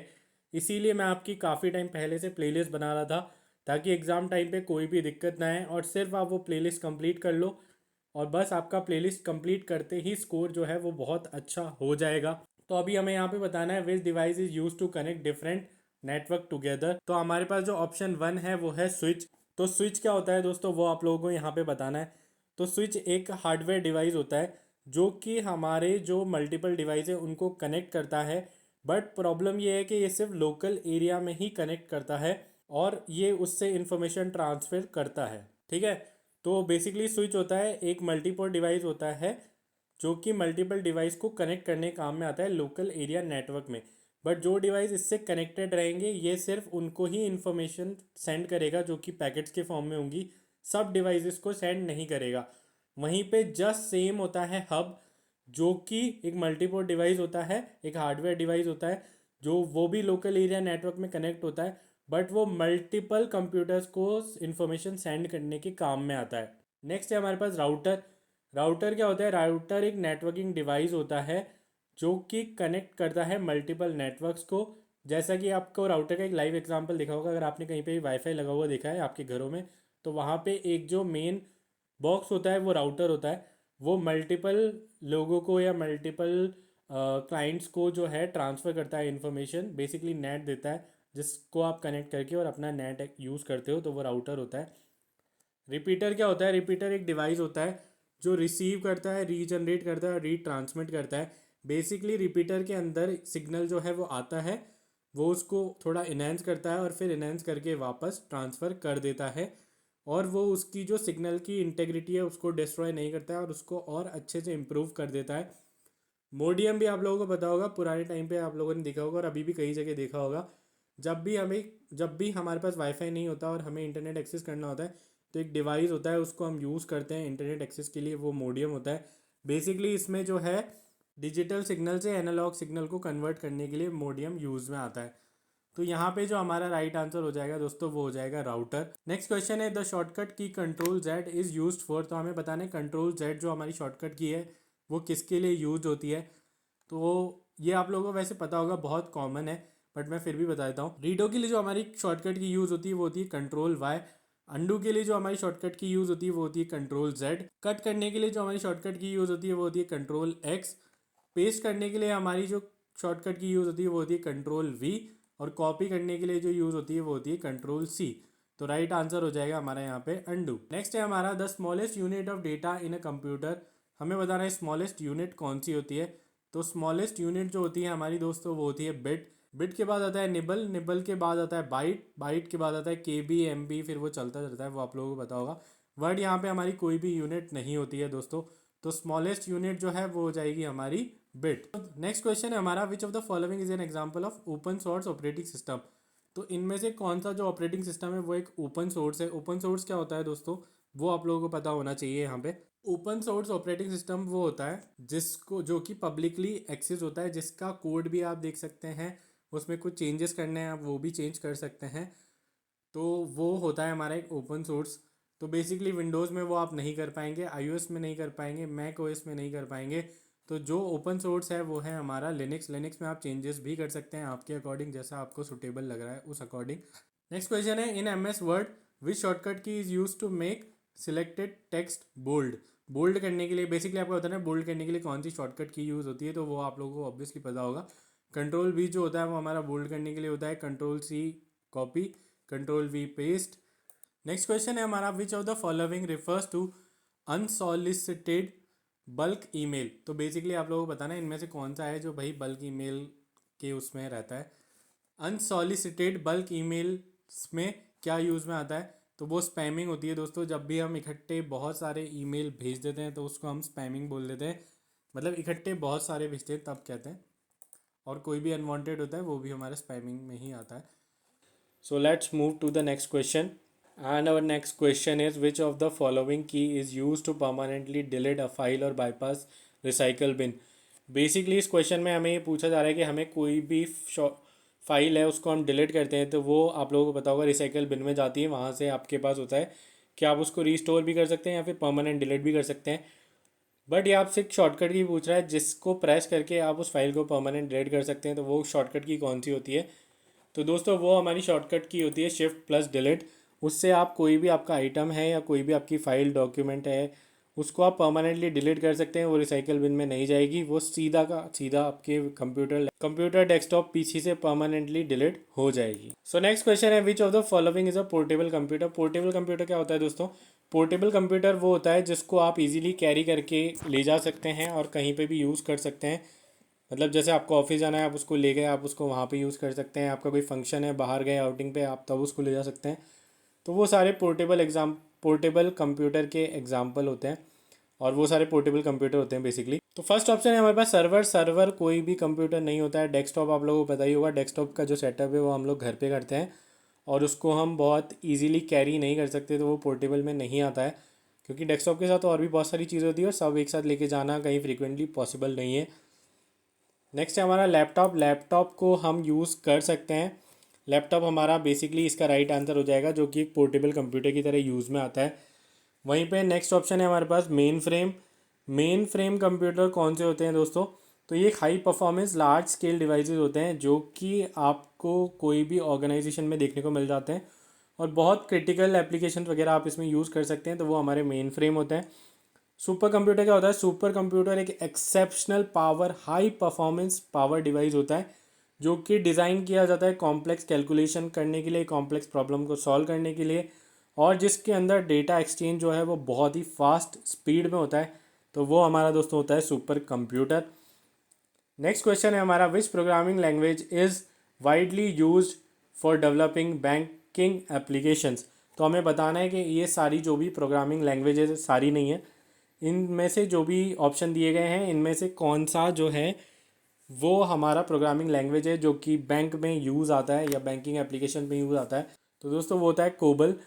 शायद मैं इसका प्रोनाउंसिएशन गलत कर रहा हूँ, बट इसको बोलते ही हैं, कोबल ही बोलते हैं, COBOL। और ये जो है हमारे ये बैंकिंग एप्लीकेशन में यूज़ में आता है। HTML जो होती है वो वेबसाइट के लिए यूज़ होती है, आपने सुना होगा HTML CSS। तो वेबसाइट डिज़ाइनिंग वगैरह के लिए इसको यूज़ किया जाता है। और फिर नेक्स्ट होता है हमारा वो है PHP भी वेबसाइट डिज़ाइनिंग के लिए होती है, बट ये बैकएंड पे यूज़ होती है। तो राइट आंसर हो जाएगा हमारा कोबल। फोटोशॉप स्क्रिप्ट अलग चीज़ होती है, वो फोटो एडिटिंग वगैरह के काम में आती है। नेक्स्ट क्वेश्चन है हमारा, which of the following is an open source DBMS used in bank. तो हमें बताना है कि भाई डेटाबेस, DBMS क्या होता है, डेटाबेस मैनेजमेंट सिस्टम। तो ओपन सोर्स बताना है DBMS का जो हम यूज़ करते हैं, तो वो होता है MySQL। फोटोशॉप आप लोगों को पता ही होगा। MS Excel नहीं होता है, MS Excel वो आप शीट वीट बनाते हैं, स्प्रेडशीट वो इसमें आता है। पावर पॉइंट प्रेजेंटेशन जो इस पे जो अभी आप देख रहे हैं ये सब पावर पॉइंट पे बनती है। टैली अकाउंटिंग वगैरह के काम में आता है। तो MS SQL इसका राइट आंसर हो जाएगा। Which device is use in bank to scan barcode on passbook. तो भाई बारकोड जो होते हैं पासबुक पे उसको यूज़ करने के लिए क्या होता है, तो वो आप लोगों को पता होगा यार, बारकोड रीडर होता है, उससे ही हम बारकोड स्कैन करते हैं। OCR मैंने आप लोगों को पहले की वीडियोस में बताया, OCR होता है optical character recognition. Optical character recognition. MICR होता है magnetic ink character recognition. Joystick आप लोगों को पता ही होगा, पुराने फ़ोन में जो एक डिवाइस आता था जिसको हम मूव करते थे, तो उससे हम राइट लेफ्ट और अप एंड डाउन मूव कर सकते हैं या फिर किसी भी डायरेक्शन में। तो वो होता है वेब कैमरा होता है जो भी आपके कंप्यूटर पे ऊपर लगा हुआ होता है या लैपटॉप में होता है, वो सब वेब कैमरा जिससे आप अपनी फ्रंट की वीडियोस रिकॉर्ड करते हैं, तो वो हमारा वेब कैम होता है। नेक्स्ट क्वेश्चन है, which of the following is an example of an Indian payment gateway. तो भाई वही बताना है कि इंडियन पेमेंट गेटवे का एग्जाम्पल क्या है। तो वीज़ा, मास्टर कार्ड और पेपल ये सब तो अमेरिकन है। रुपए जो है वो हमारा इंडियन पेमेंट गेटवे होता है। और वेस्टर्न यूनियन भी हमारा इंडिया का तो नहीं है, ये मेरे को डेफिनेटली पता है। तो रुपए इसका राइट आंसर हो जाएगा दोस्तों। तो यही था दोस्तों आज की वीडियो में, हमने यहाँ पे रिवीजन किया है। ऐसे ही रिवीजन सेशंस आपको अब रेगुलर देखने को मिलने वाले हैं। RRB PO मेंस के एग्ज़ाम तक 27 तक मैं कोशिश करूँगा मैं डालता रहूँ। और मैं तो यही बोलूँगा यार, फॉलो करो, कंप्यूटर में स्कोर होगा तो ही आपके RRB PO मेंस में आप जो है मतलब ये मान के चलना आपका इजी हो जाएगा क्लियर होना, वरना बहुत डिफ़िकल्ट है अगर कंप्यूटर में स्कोर नहीं आ रहा है तो। कंप्यूटर इजी कुछ लोगों के लिए इजी है, कुछ के लिए बहुत डिफ़िकल्ट है, क्योंकि मेरे पास इस चैनल पे ऐसे भी बच्चे हैं जिनका स्कोर अभी 5-6 ही आ रहा है, और कुछ ऐसे भी बच्चे हैं जिन्होंने हमारे सेशन फॉलो करे तो उनका स्कोर 15+ हो चुका है। तो मेक श्योर आप ये टारगेट रखें कि 15+ तो आपका स्कोर आ रहा हो, वही अच्छा है। बाकी यही था आज की वीडियो में, मिलते हैं नेक्स्ट रिवीजन वीडियो में। This is all from my side. Thank you so much guys for watching my video.